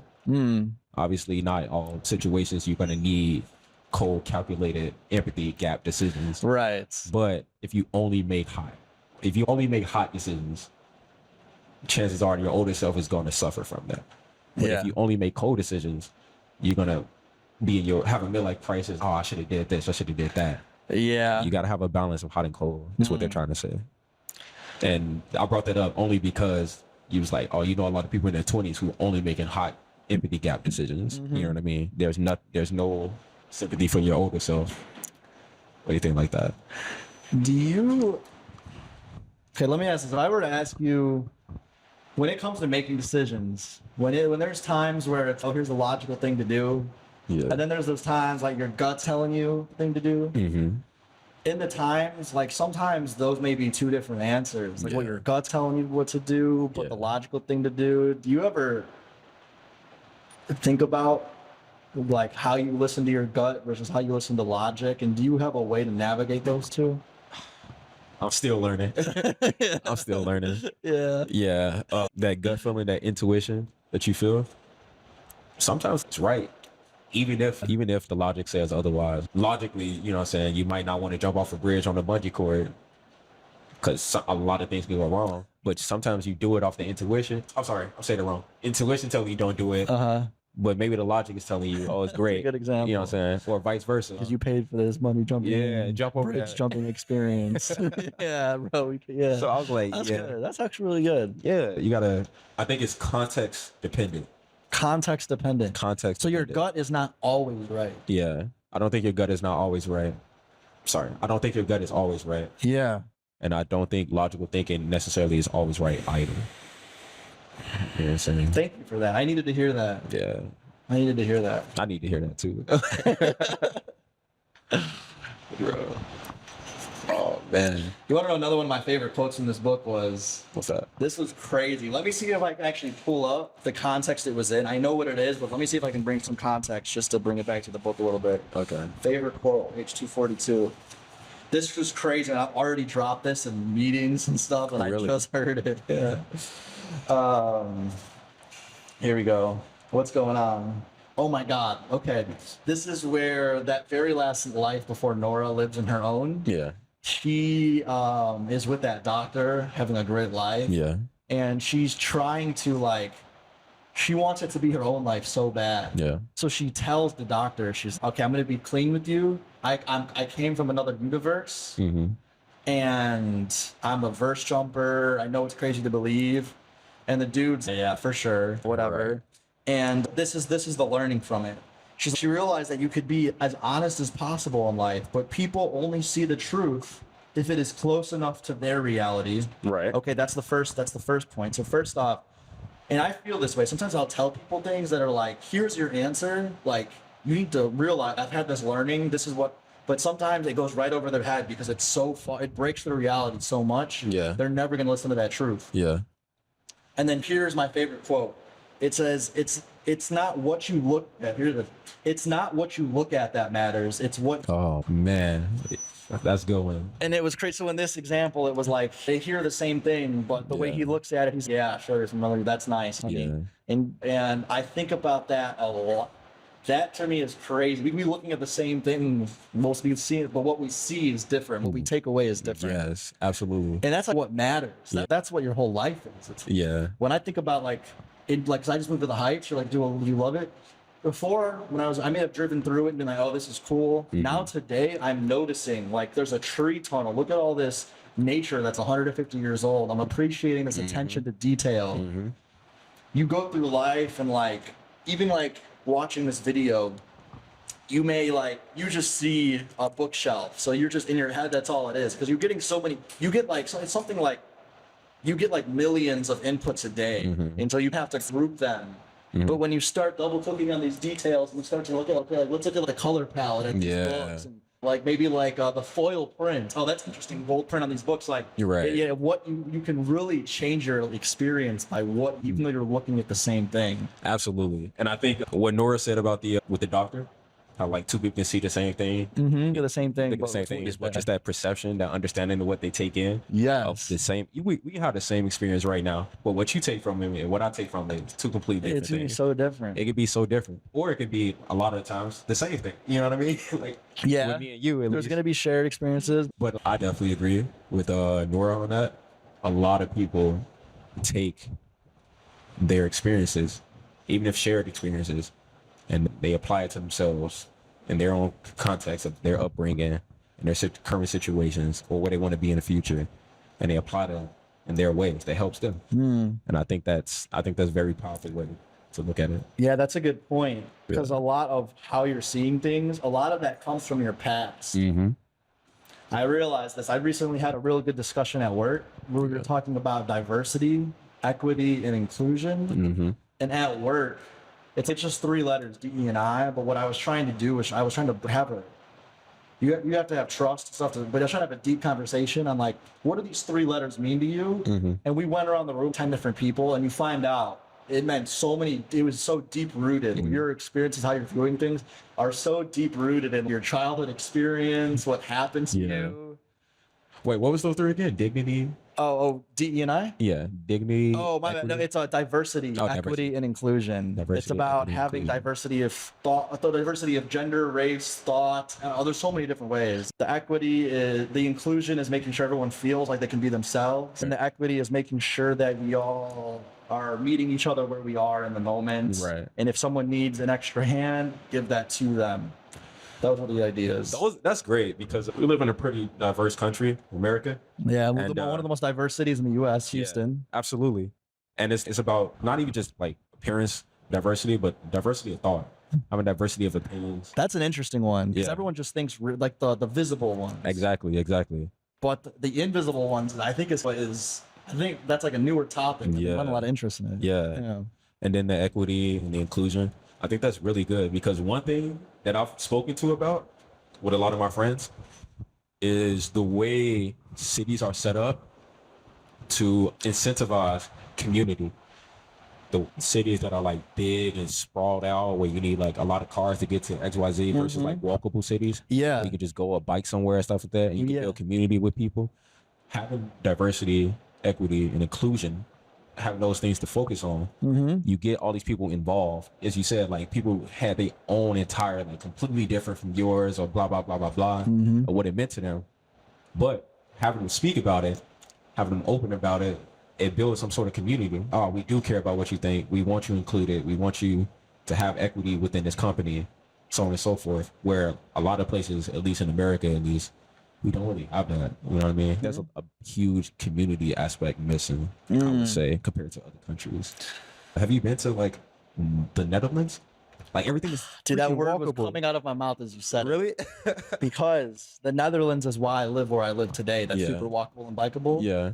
I went to Italy, and on the way back, I stopped in the Netherlands. I was only there for a day. Yeah. But that one day in the Netherlands, that was my favorite part of the whole trip. That Yeah. layover in the Netherlands. Yeah. Because it was so walkable, Mhm. and everyone bikes everywhere. They say the Netherlands has the happiest children Yeah. because they, starting kindergarten, they bike to school themselves. The parents don't have to wake up and drive them. They're not driving everywhere. The kids are interacting more. They're not stuck in the house. Like Yeah. in the Netherlands, the kids can bike and hang out. In the U.S., if you live in the suburbs, if you're a kid, you better hope that your parents let you play out in the neighborhood, and you better hope you have kid neighbors that are cool. Yeah, exactly. So that's a really good point. Yeah. The walkability, how a city is laid out, can really influence how much people that level of diversity even allow. Yeah, because I'll be watching like videos of like Seattle or New York City or Boston. And they have these walkable areas, and I'm just like, Yeah. oh, people, just random people just talking to people. A doctor might be talking to a mechanic. They might have never met in any other situation. I'm like, this is community. This is what I'm missing. Yeah. I need to just go out and That's- just meet people. When you go on YouTube, if you look up like urban planning YouTube channels, Oh my God. they always use Houston as the example of what not to do.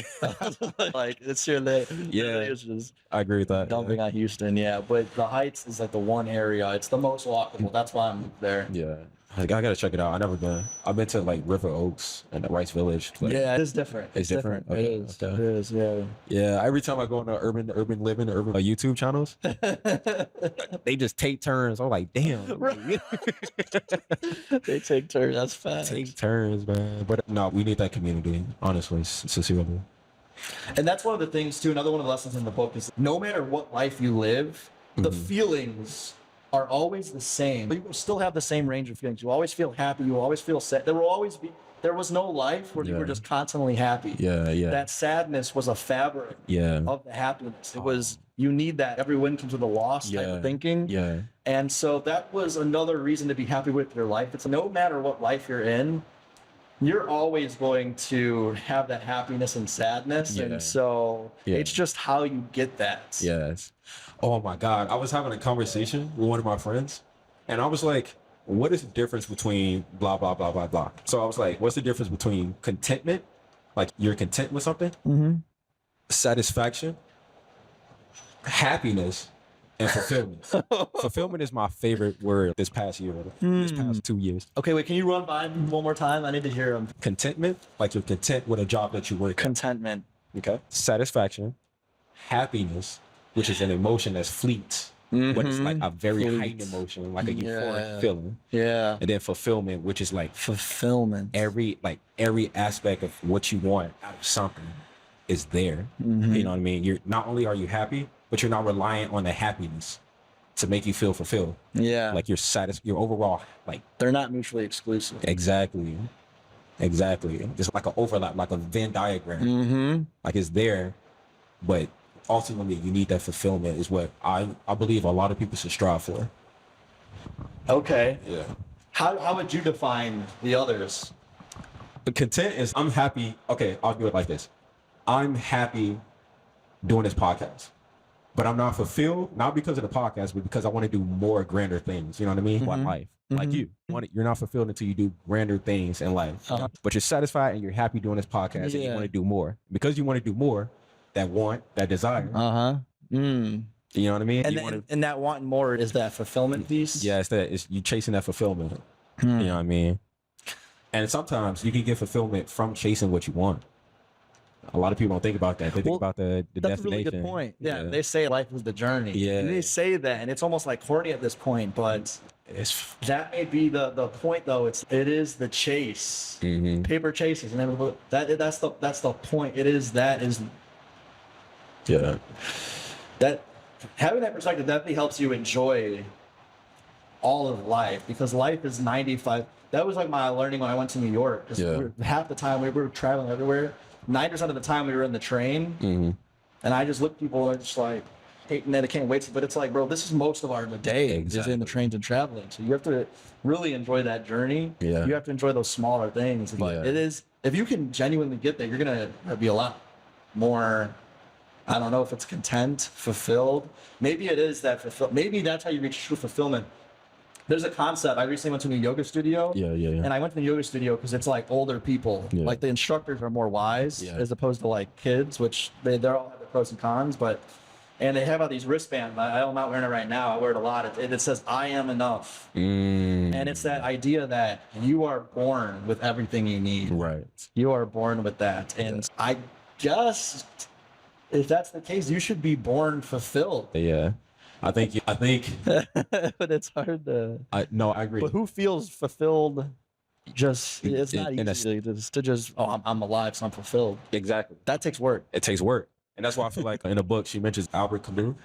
And I'll speak to him a little bit later. But I think the fulfillment comes from the active chase of doing what you want, you love, and what you want to do, instead of a static state of fulfillment. Because I think a lot of what we derive as people, as humans, is actively doing something.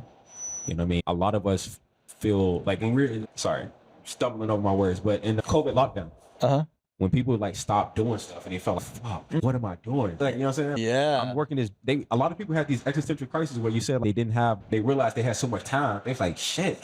Because they're not doing. Not only am I not doing something, I'm not doing what I want to do. You know what I mean? Right, I can't. You're in a box. You're in a box. And damn, this whole time I've been working this job. I've been doing it. It's been occupying the time. Like I'm scrolling on Instagram. But is this what I want to do with my? There was a quote in the book. They were like, a goldfish actually get depressed. And when goldfish, they was like, there's somehow they make them depressed. I think they like put like a line on the fish bowl. Yeah. And when they feel trapped, when they can't do stuff, the goldfish get depressed. Exactly. But then if they gave the goldfish drugs and they would go across the line, they'd move around to make them happy. So sorry, so I brought up the Albert Camus thing. Have you heard of absurdism? Never heard of it. Absurdism is this philosophy. It's an existential philosophy about the idea that humans inherently have a longing, a desire, which comes from a lot, a desire, a want for meaning and purpose. And I feel like the process of obtaining meaning and purpose is where you get fulfillment from, but that's besides the point. But humans have an innate desire for meaning and purpose, but because of the universal silence of objective meaning and purpose makes us feel like nihilistic about the world sometimes, you know what I'm saying? And because of that nihilism, we continue to live despite not having a meaning and purpose. So we try to, what happens is, that's what he calls absurd. The contention between wanting meaning and not getting a direct answer from the universe. I'd rather have these hard conversations in a responsible manner. Right. That's if that's going to be the narrative anyway. Yeah. That's the thing that I've been so big on. I saw two different lives where it's like people were presenting themselves a certain way, but then when they were getting a drink at the bar, they would be having these conversations anyway. Yeah. So I'm like, if this is how you really feel, let's bridge the two. And I'd rather bridge the two and just have one responsible view that we feel good about. Yeah. Which is why I'm down to talk about some of these, Yeah. like my family and stuff like that. I'd rather us own that so we can move forward. That authenticity is what anyone who has my best interest in mind would appreciate. So you can always feel good. Yeah, man. Yeah, we may be doing some of this, but that's where we are. Let's talk about it responsibly. Yeah. See, I like that because it's not a lot of people I can honestly just be this open with. I'm a very closed person. I don't like speaking like this to just anyone. Yeah. And it's not even, oh, you don't deserve that side of me. It's more so, fuck. I'd rather just do it with someone like I know will value it. Yeah, no will value it. Yeah. And maybe that's what makes it hard is a lot of, maybe people, there isn't, it's not a mainstream appreciation for that. Exactly. Absolutely. Hey, I love speaking with you, man. Run for president, man. Hey, I guess you got to be 40, bro. I guess. Now you got something to look forward to. All right. I was speaking about Albert Camus. Yes. And I was speaking about the idea of absurdism, which I said was the idea of meaning. Like humans have an innate and inherent meaning, desire for meaning, which is they have that innate desire for meaning. Exactly. So even when you're younger, saying your parents say you can be whatever you want to be. Now you're like, shit, Right. Now I gotta be somebody. Yeah. But even still, even without them telling you that, you learn just by living. Damn, like, why am I here? What do I want to do? How do I do it? How do I get meaning from it? What is my purpose? So on and so forth. And Albert Camus, what he speaks about the idea that yes, humans have this innate desire for meaning and purpose, but the absence of a response from the universe, from an objective point of view of what we're here to do, creates this absurdism because we're here living with no direction. Why are we living? This is one of his favorite quotes, and this is not promoting anyone to do it. But he's, should I have a cup of coffee or kill myself? Because what's the point? That's powerful. That's powerful. I can literally just continue living, or I can just end it all, because what's the point in doing it? But his solution to this idea. Thank God there's a solution. That's a solution. It was there. No. All right. That we don't do that on this podcast. But listen, his solution was like, hey, the meaning that you derive can be subjective. It most likely will be subjective. And because the best way to find that meaning is from the work that you contribute to society, and the work that you derive, the fulfillment that you derive from the work that you provide to society. You feel fulfilled by doing things, by actively contributing, by actively going out, by actively socializing, by actively doing a podcast, doing real estate, helping other people, so on and so forth. Because that's what it's essentially, that's what's going to make you most fulfilled. Is that doing? Is that living? The doing. That is the the living. purpose. That is the point. In the book, there's a quote that says, you learn by living.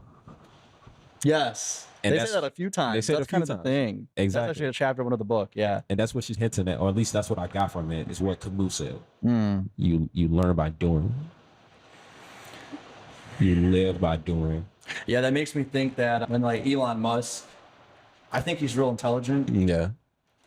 Everything aside, whatever, all the political stuff aside. I know where you're going at. I agree. Yeah, and they were asking him, like, what's the point? Like, his purpose of life. Yeah. Because he was like, we are the universe discovering ourselves. Yeah. That's his basis, because we're made up of it. We're discovering ourselves. And he's that uncovering, that discovery, that trying to answer the question of why we're here. Yeah. That is the point of life. And so that's how I view that. And I really like what you said about, I like that answer, that the journey is the point. Yeah. So if we were to say the chase is what it's all about.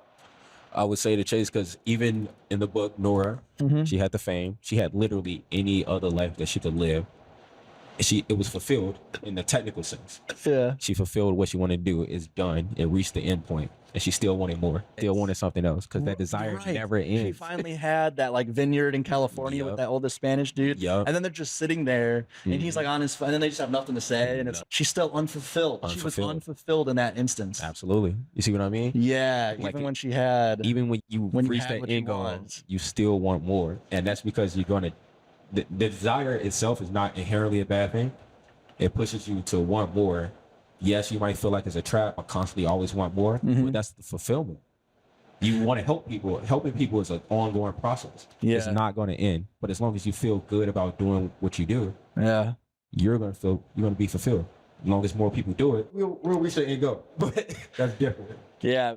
Man, if you don't realize that, and it's not intuitive, you have to learn that. Yeah. So I have two confessions. One, that happened to me when I finally moved to Texas, got the job of my dreams, the girl of my dreams at the time, whatever.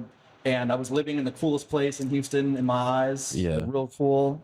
But one day I was just sitting there and I was like, bro, I have everything, but I got to keep work. Like I had that moment of crisis. Yeah.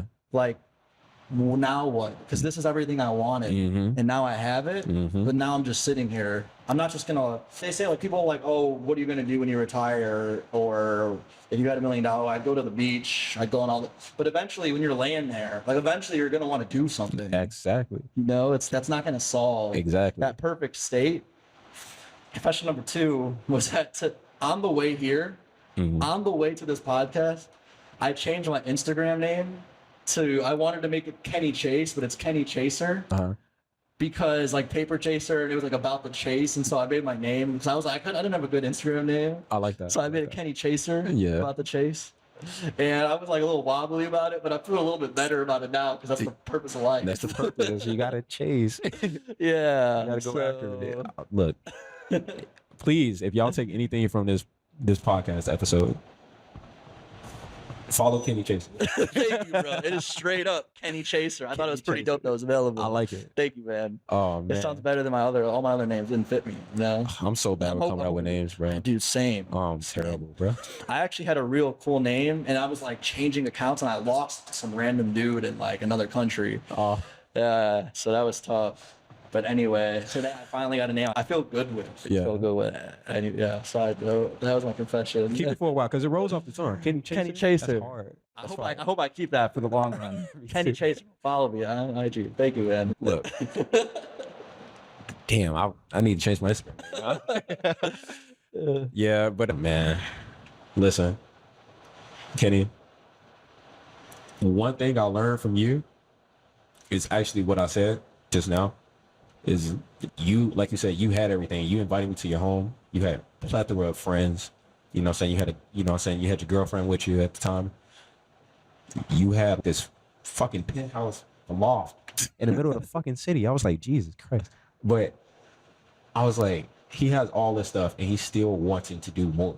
Like you hit me up, just like, hey man, I'm doing this podcast. I'm like 5 episodes in deep. You want to come on? I was like, why are you doing a podcast? Yeah. I'm glad you did it, but I was like, this just shows me like no matter the case, you can have, because what you had at the time, you know what I'm saying, is what a lot of guys want. That's like a lot of people's dream. A lot of people's dream, and you kept going, and this continuous keep going.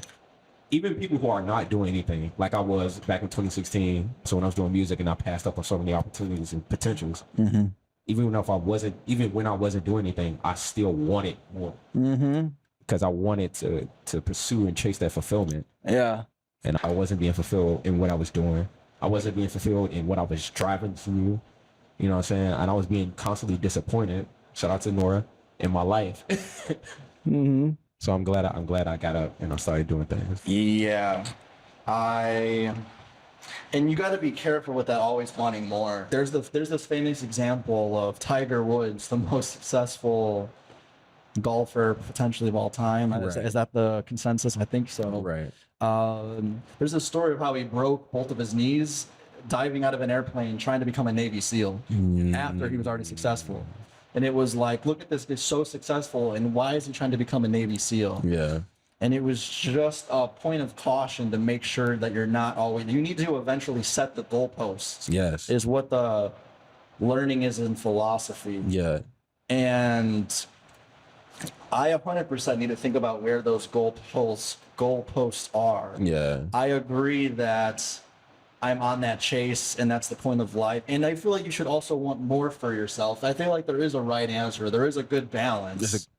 It's balanced because you never want to be someone who, like, for example, you have the perfect girl and then you cheat on her because you wanted more and you had it all. So you could 100%, it could be your downfall. But I do appreciate, I'm trying to find the right balance. And I think for me that is always trying to be working on the most important, the highest level of engagement, the most important thing. I've gotten a lot of joy. Like when I was a kid, like maybe like it started off for me in the environment. I was like watching sports with friends. That's the life. That's what you get to do. Have a crack a beer, drink, watch. That's great. And then I started to get into science, and I learned that you can contribute to creating a universal understanding of the world that's agreed upon. And that was a little bit of a higher purpose. Yeah. And then I went to England. I studied English a little bit. And I learned that they were using cognitive behavioral therapy to help lower socioeconomic people get the mental health they needed. And they had this success that was crazy. It was changing society.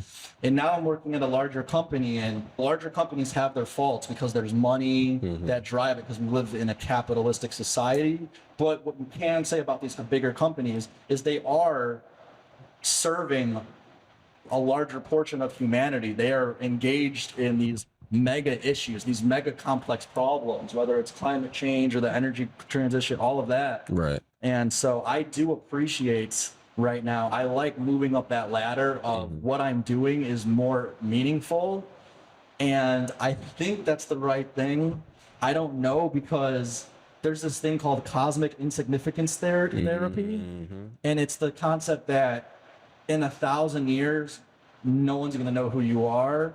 like we only know one, like I only know one human from 2,000 years ago, that's Jesus Christ, and maybe a couple of his buddies. But like 5,000 years ago, I know 0 humans. Right. Is that all? Is that leading to no? I don't know, but Yeah.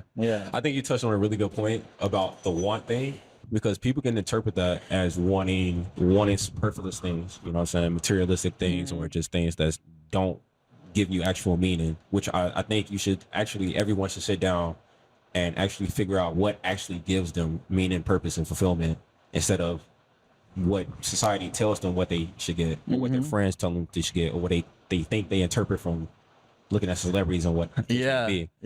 And I think, this is me, or I'll just speak for myself. What gives me fulfillment is knowing that I've helped people, that I know that I've contributed to someone's life in a better way. And if I can do that on a mass scale, that would be better. That's a want for me. And I'll be grateful if I had it, you know what I'm saying? But even if I don't have it to that magnitude, I'm still grateful that I did it to someone. With the want situation, I think there should be a balance of either saying like the superfluous wants. You got to have the superfluous want to survive. Saying you got to. It is what it is. Yeah. But I think having that balance, or knowing what type of wants that actually gives you the purpose and fulfillment that you're looking for, is key, in my opinion. To add to your point, climbing a ladder, saying doing better than what you did before. Yeah, more important things. That gives you fulfillment. If that gives you meaning and purpose and fulfillment, that chase of what you're doing. Because I've seen you go from we were drunk that night. We were drunk that night. And now you're doing this. And now you can go a step further. But the way you're doing it, I think is great, in my opinion. I would like to do something similar in my own way. Thank you. I think about it. This keeps me up at night. Yeah. Because I used to derive my meaning from creating fun experiences drinking with people. Yeah. And so I have to believe that this is more impactful, more meaningful. It's different. And I have to get used to that difference. That's what really takes time. Yeah. But I have to think it's better for everyone. How did you find out that, I think you said it was like creating meaning for other people or helping other people, it gives meaning to you? How did you discover that? I'm gonna be real. I don't like being in fake friendships, and I like to be as authentic and transparent as possible with people. And because of that, I don't have a lot of friendships, because a lot of people are not that way. I keep them at a distance, keep them as associates. And it's not to say anything that's bad about them. It's just we're incompatible. You know what I'm saying? What you're doing right now at point in your life, it's not for me. Do what you want. If it works for you, that's great. It's just not for me, and I don't want that in my life.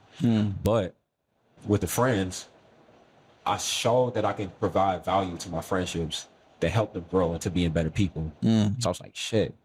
Damn, that made me feel good. You know what I mean? I feel valuable and wanted and needed and appreciated for what I contribute. And I was like, so you can call it an addiction. You know what I'm saying? Like whatever the case may be, but I'm applying it in a way that I think is beneficial for everyone involved. Cool. So you noticed that when you were doing it, it was more beneficial for everyone. It was more beneficial than ever. Yeah. Like that. Yeah. I would love to do that for as many people as possible.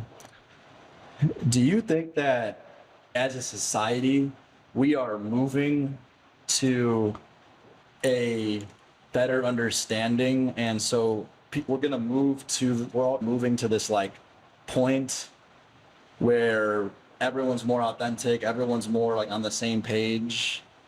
Do you think like over time we're like moving to this like almost point where we're more like we will be more authentic and like on the same page, like a better tomorrow? I have no idea. I'm not gonna lie to you. I have no idea.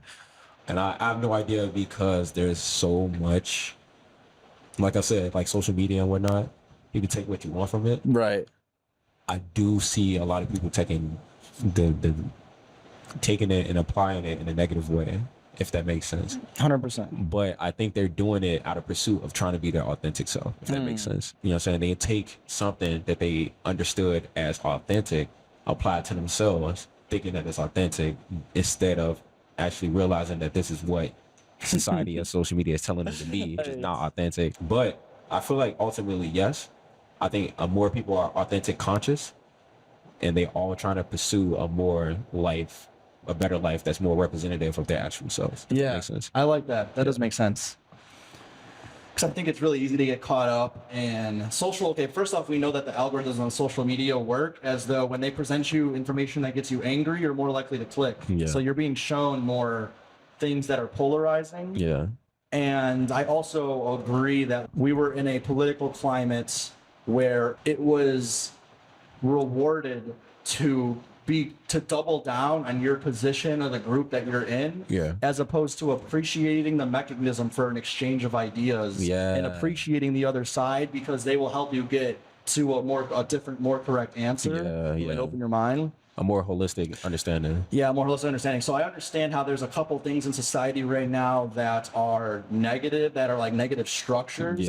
But I do see that as just part of the process, because if you look at crime rate over time, there was a lot more violent crime in the 70s and 80s, and crime has continued to go down. And now we're focusing from physical violence, and then it was ideas, and I think we're like, but now it's a little bit more socially acceptable. The majority of people will come together and be like, physical violence is bad, or we'll come together when there is wrong, people are doing the wrong thing. I love when people come together to be against that. And I like to think that we are moving towards a better understanding and a more authentic tomorrow.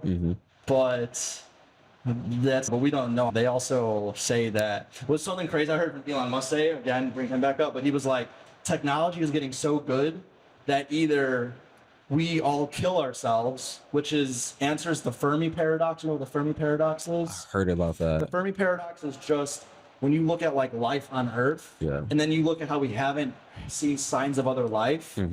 Statistically, there are enough habitable places in the universe, like planets that are habitable, that we should have experienced life by now. The math doesn't add up. It's like, why have we not witnessed other life? And one of the answers to that is that society gets smart enough to the point where they end up killing themselves. And that's one of the answers. It's not 100%. So it's either, Elon Musk was saying, either we kill ourselves with our technology overcoming, or our technology will get good enough that we can create a simulation as real as our lives are. Which is crazy. And then maybe it's not option A or B, maybe that's a false dichotomy. But the way he laid it out is that either we kill ourselves or we live in a simulation by the rate that we're going at, which I thought was pretty interesting. Two things. I'm gonna ask you two questions. One, have you heard the answer to the Fermi paradox about the idea that we're just simply the first life forms? Out of all the inhabitable planets, we're just the first ones? I've heard of that, but given this time, here's why I never really liked that one, because the time scale of the universe is billions of years. Maybe it does take, how old is the universe? Do you know? Why am I blanking? I think it's 13.6. 13.6. I think 13.6 billion or trillion, something like that. Okay. Yeah, I'm aligned. It's 13.6 something billion, trillion, probably trillion. But whatever it is. Yes, it could be true that it took that long but however, there was an answer that was like, there was a view on that was like, there's something about science that integrated in science is like not making you special and removing yourself. And it was something that like, to believe that you're the first one, like the odds of that are not only so crazy, but it goes against like scientists' natural way of thinking that we're not special. And that kind of flips it on its head. Now, it doesn't mean that it's not right. It's just, I was just super skeptical on that. Are you keeping up with the James Webb Space Telescope? I wish I knew more details about it. Like, I know about it. I understand there's good things to come. I see the Instagram posts every once in a while, the pictures, but I don't really know that much about the missions or what they're doing. And I wish I did, because the podcast I grew up on was Star Talk Radio by Neil deGrasse Tyson. That was one of them.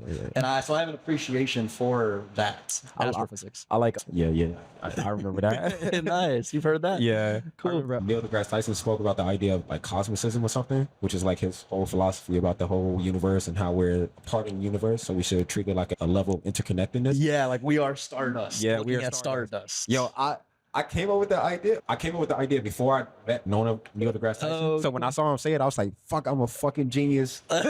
I'm a fucking genius. Knew it. Yeah. I knew it. But the James Webb Telescope, you should really get into that. It's recent controversy. There's a lot of astrophysicists and scientists and whatnot. They're speaking about the fact that they've found a few possible fully formed universes at the beginning stages of the Big Bang, which implies that there might be, you know what I'm saying, something before the Big Bang that we just haven't discovered yet. Really? Because if you have a fully formed universe or a fully formed galaxy at the beginning stages, because you know how time is with the further you look back, the further time is.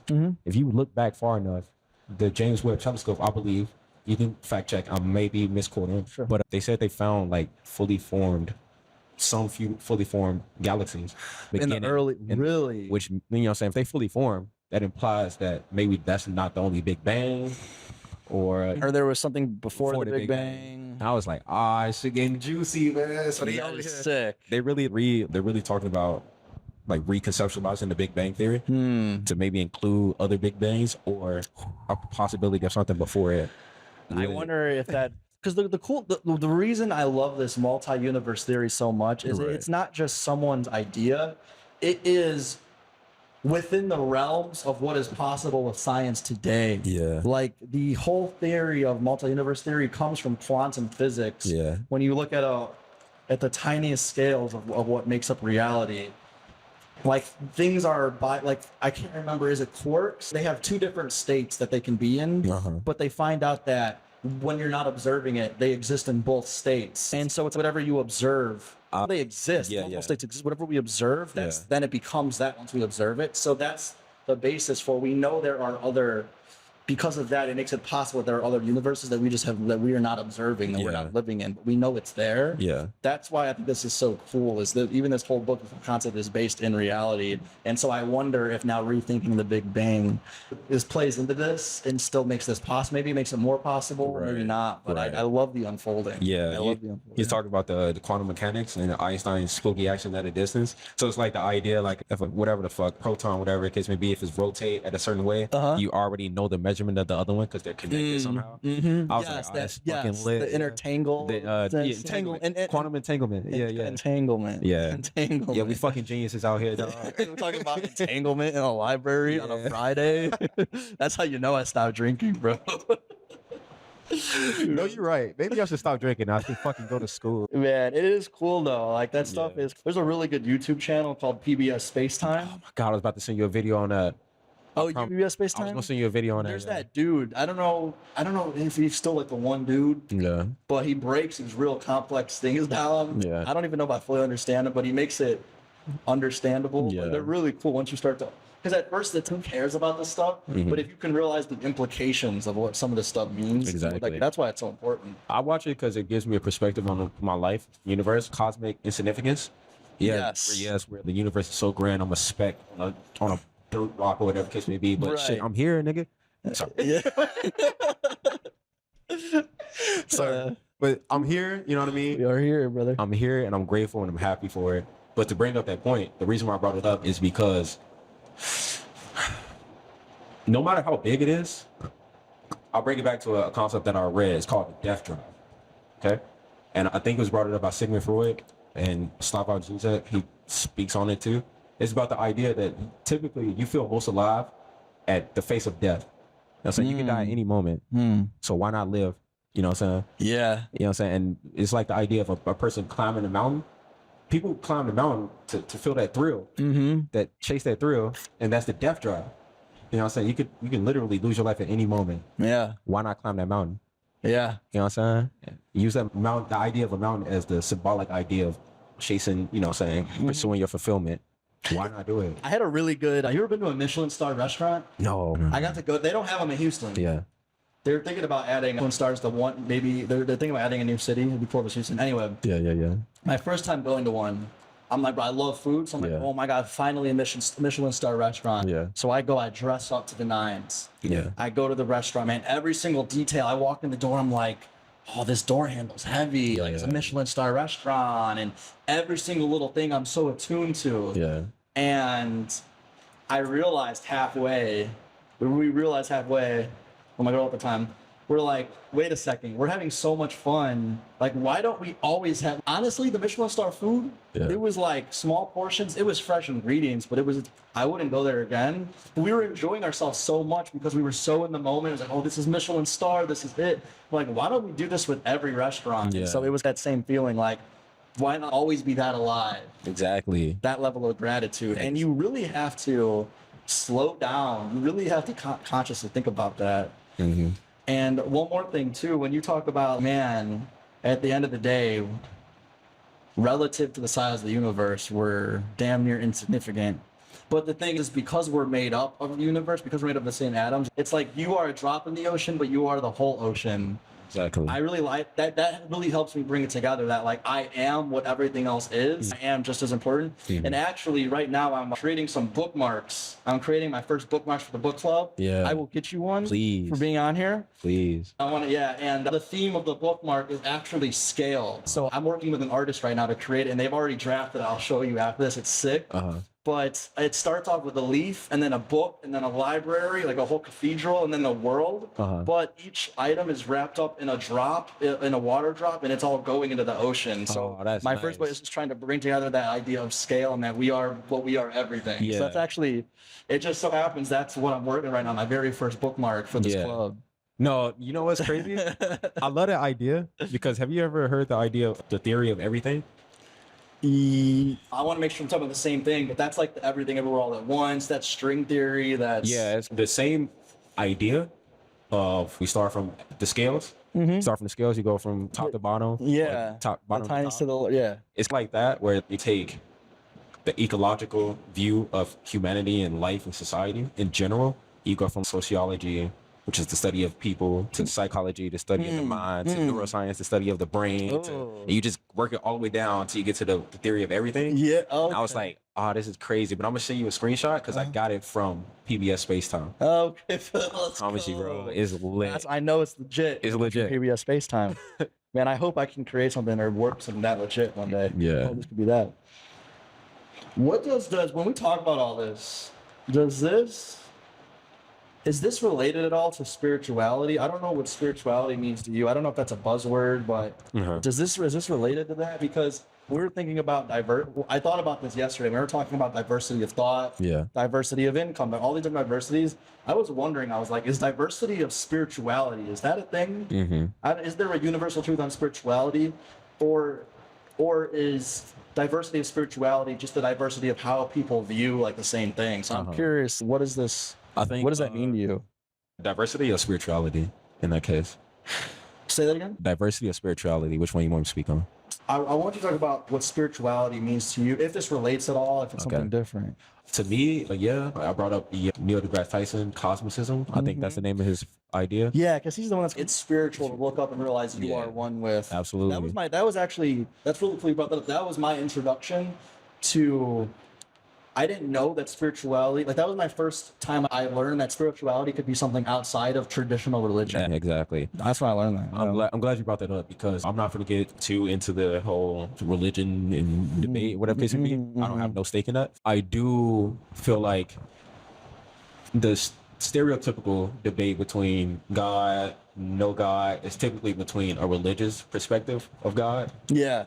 And typical atheism, you know what I'm saying, back and forth. Right. But that just because, in my opinion, just because that there is a religious interpretation of God doesn't mean that's necessarily the only interpretation. You know what I'm saying? There could be other ones. I've listened to Baruch Spinoza. He spoke about the pantheistic idea of God, which is the idea that God is everything. You know what I'm saying? Or, transtheism idea of God, which is like on a Buddhism, Eastern philosophy idea. Yes. Which is still similar like to the idea of God or divinity is essentially everything. Yes, I think that's the concept I just learned recently. I think it's the Taoistic view. The Taoistic view of the way, flow.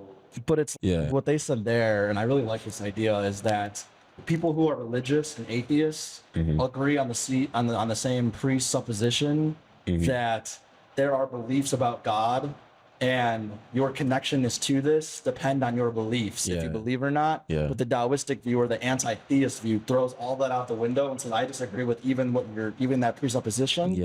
And I think there is a no thingness to God. God is not a single being or thing, but it is a being. It is a can't remember the word, but it is something, but it is not a thingness. Like it has a no thingness, but it does not mean it's nothing. There's no thingness to it. Exactly. Yes. I like that. It's a permeateness. Like it permeates throughout the world, universe, and whatnot. But I forgot who said it. And again, don't attack me. But I forgot who said it, but they said if God and the religious idea of God exists based on these certain attributes, goodness and blah, blah, blah, that means God has to be beholden to these attributes themselves, which means that these attributes, these values, gotta be saying before God. You know what I'm saying? If he has to be beholden to that. That's good. It's not my argument, but I was like, oh, that's pretty good. This is why it makes me more inclined towards the Eastern Taoist. I've always been interested in Taoism and whatnot. Cool. Damn, Kenny, we got way too much in common, bro. I know, man. That's really cool.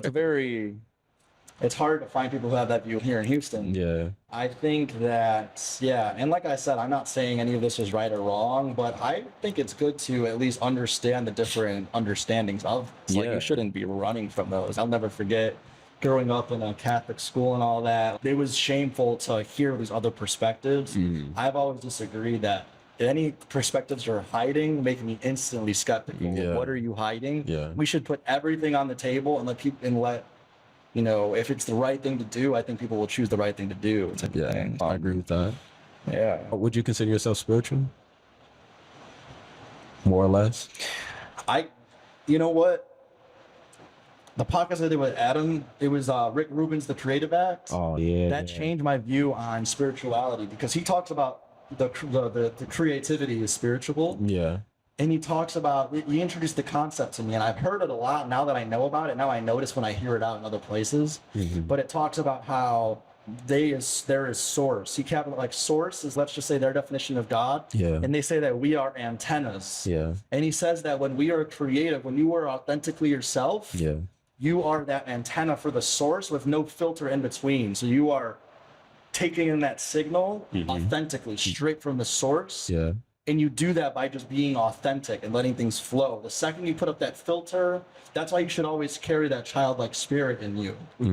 And so because I do try to hold that childlike spirit in the way of just not having a filter and just doing what I love, I consider myself spiritual in that way, that I am just naturally letting signals from that source come through, which I view as me just being authentic and doing as I feel. I like that a lot. Oh man, that's the first time I've articulated that. I like that a lot. I'm finna butcher the name, but it's DZOGCHEN Buddhism. Is a version of Buddhism that kind of inverts the idea of Buddhism on its head. Because we think of Buddhism, we think of crisscross applesauce, meditation, very detached from the material world. But that type of Buddhism is, if I remember correctly, is pretty active, and it says anything can be a meditative, spiritual thing as long as you derive some sort of values from it. It can be like, it can connect you to a higher plane of divinity or whatever the case may be. And I was like, oh, this is dope, because he was like, you know what I'm saying, their perspective is, instead of being meditating, you can take a walk. That can be meditative. That can be spiritual. You know what I'm saying? Or you can be authentic to yourself. You can create. You can do all these different things. And that could be an antenna, an access point. Yeah. And I like the idea that he brought up the antenna, because I've always felt like if there was a divinity, you know what I'm saying, I'm pretty agnostic. Yeah. I have no position whatsoever.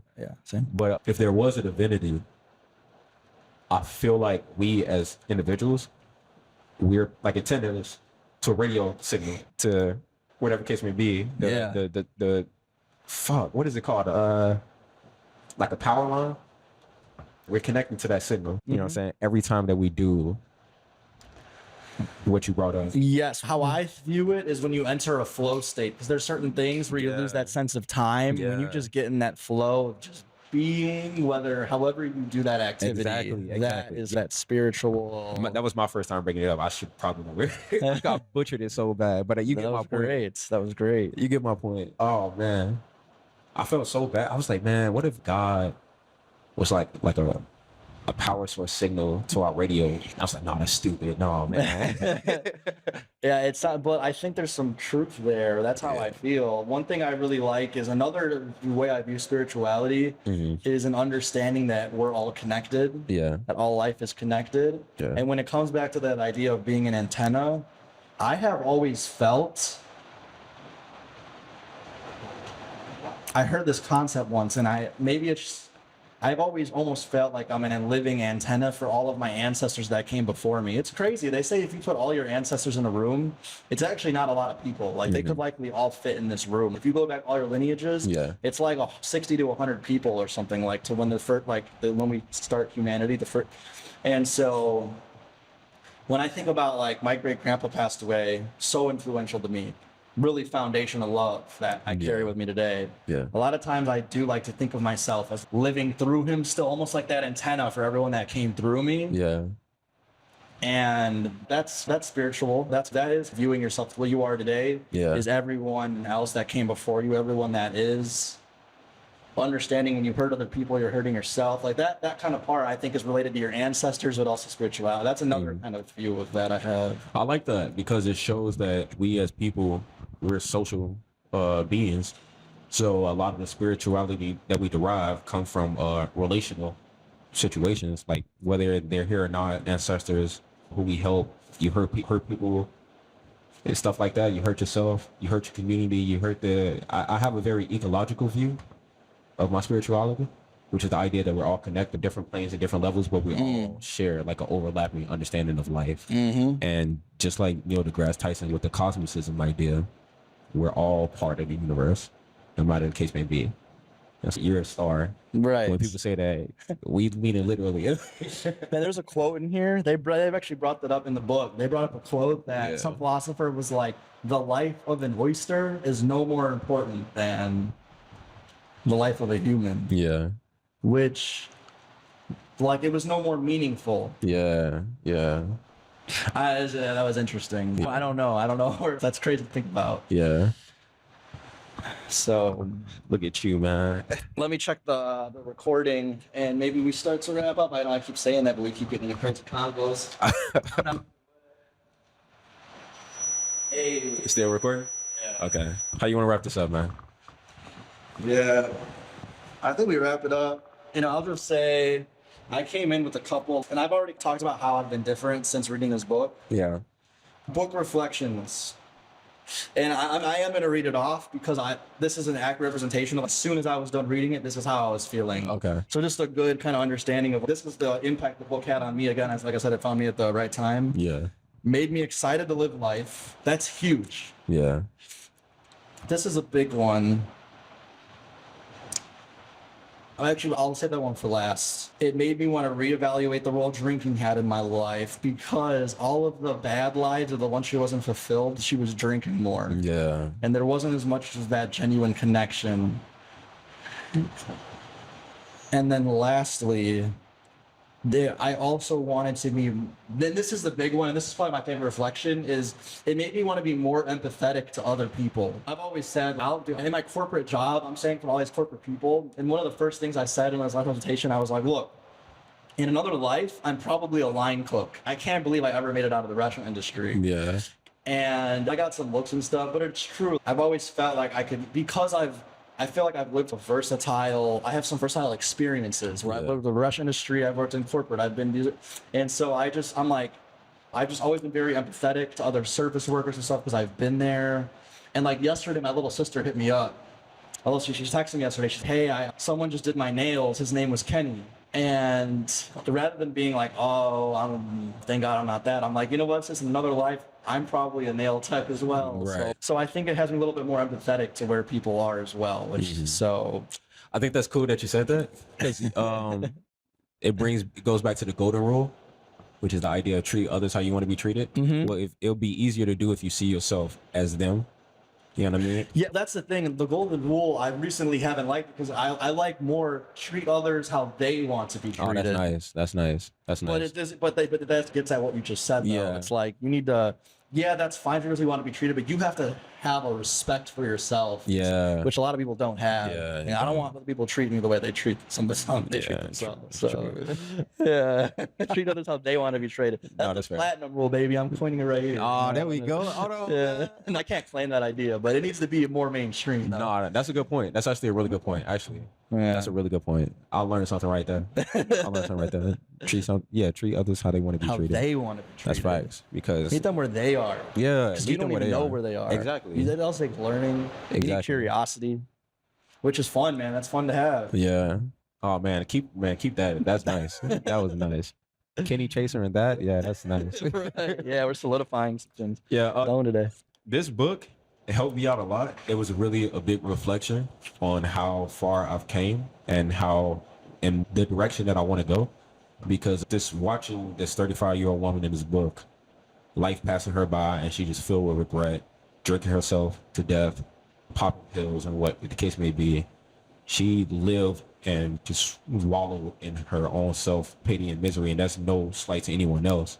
But it's just like, just for me at least, reading that book, I was like, fuck, this is who I used to be. You know, this is who I used to be. And all it took was a little gratitude, a little appreciation for, you know what I'm saying, everything that was going on to have a different perspective on things, because everyone can look at something, but we can see different things. And I wasn't seeing all that I had. I was seeing what I wanted, and what I wanted wasn't even what I wanted. It was what other people wanted for me. I took that in a lot. And I'm, like she said, I'm excited for the next move. So. I'm happy we're here. I'm excited for the next move. Cheers to our journey. Hey. Dude, should we rate the book out of 10? I don't know if that's fun. Does that sound fun? Should we do it? Fuck it, let's do it. All right, let's do it. Yeah, I was like, should we rate it? I've done that. I'm like, yeah, that sounds fun though. Yeah. What's your criteria? Like, how do you rate? What's your method? For me, I'm rating it a book for how much it changes my life, I feel like. And also, I feel like I also have to like I don't know. Maybe I also factor in how enjoyable of a read it was. Yeah. I don't know, man. I thought about this, and I'm gonna give it a 9.5 out of 10. Nice. And let me say why.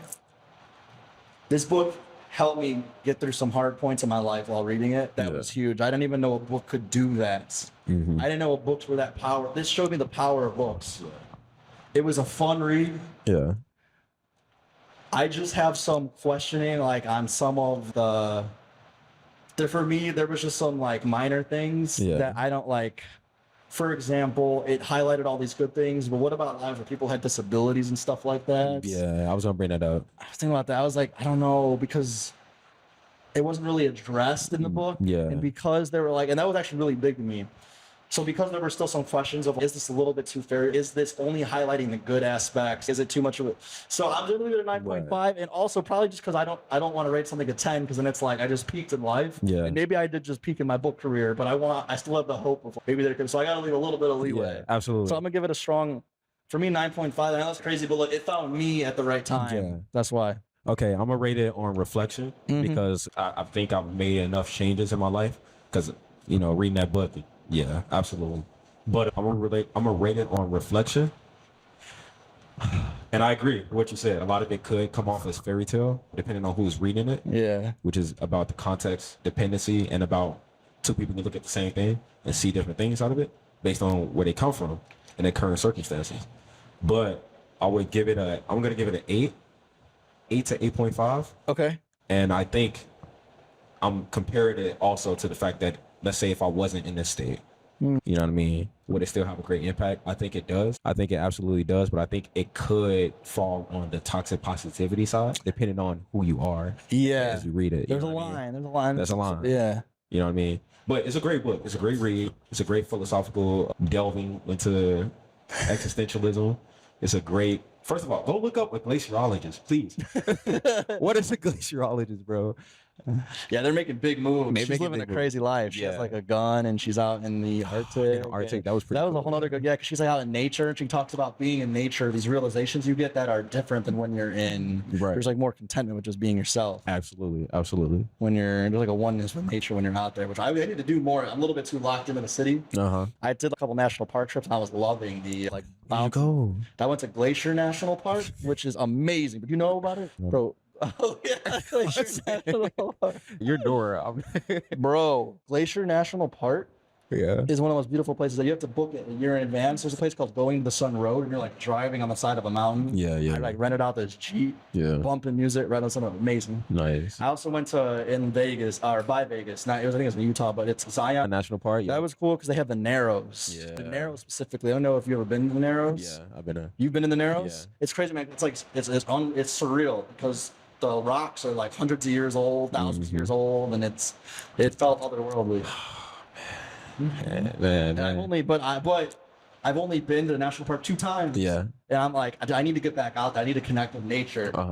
Have you been to like South America yet? No. You should definitely try like the Amazon. Okay. I want to try that at least once. I definitely want to try that at least once. Yeah. I need to get out. I like trees and tropical weather. Yeah. So I feel like if I'm gonna do that, I've already did the mountains in Vegas. I've been to I was gonna say I've been to an island, but I was thinking of Florida. Don't count. Yeah, that's. But I definitely want to do a tropical area. Just Okay. in that area. That's cool. My big thing I want to do. I want to go to South Africa. Really bad. Yeah, it's beautiful. I got like 2 friends who went. Okay, and they loved it. They loved it. It's almost scary because I want to go to like game reserve where there's lions and stuff. Yeah. That's gonna humble. I already know that's gonna humble me Yeah. a lot. But yeah, I want to do that. You That's like a kinda little what I- cart, the lions are walking with you or something like that. Yeah, like lion tracking where you were Yeah. walking out and you try to find them and you have a guide to defend you. Yeah. I want to do that real bad. Yeah. Oh, yeah.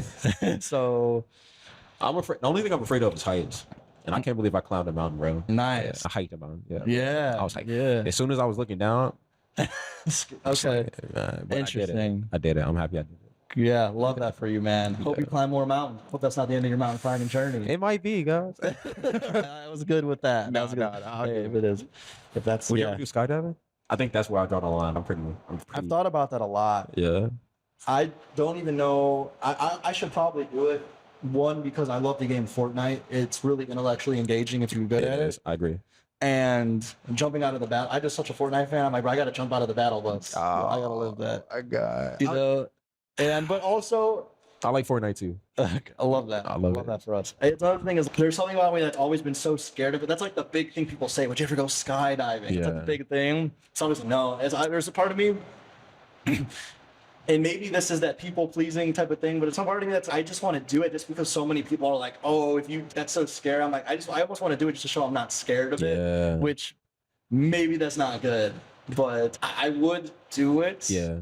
And it does give me chills to even think about doing it, just Yeah. saying it. But I think so. I think I want to. Yeah, would Yeah. you? For what it's worth, skydiving is way more masculine than watching sports. Hey, yes, sir. That's that's the ground where, yep. For sure. Yeah. I'll do it. I typically get to a point, like I said, where I just get sick of being like afraid or just being too hesitant about shit, and I just end up doing it anyways. But I just hate that it takes so long for me to get to that point. That's all I wish I would change. Mm-hmm. But I would definitely skydive, too. Yeah, it's baby steps, baby. I think one time you got to just, we're going to do it, that you got to Yeah. just take those baby steps. I gotta stop thinking about it, man. Yeah. Just gotta do it, bro. Cheers to that, brother. For sure, dog. Cheers to doing. Cheers to doing. Meech, man, thank you so much. All right, man. I'll see you, man. I'm glad I was here. It was a I'm pleasure, glad I bro. could speak with you. Me as well, man. Thank you. Absolutely, brother.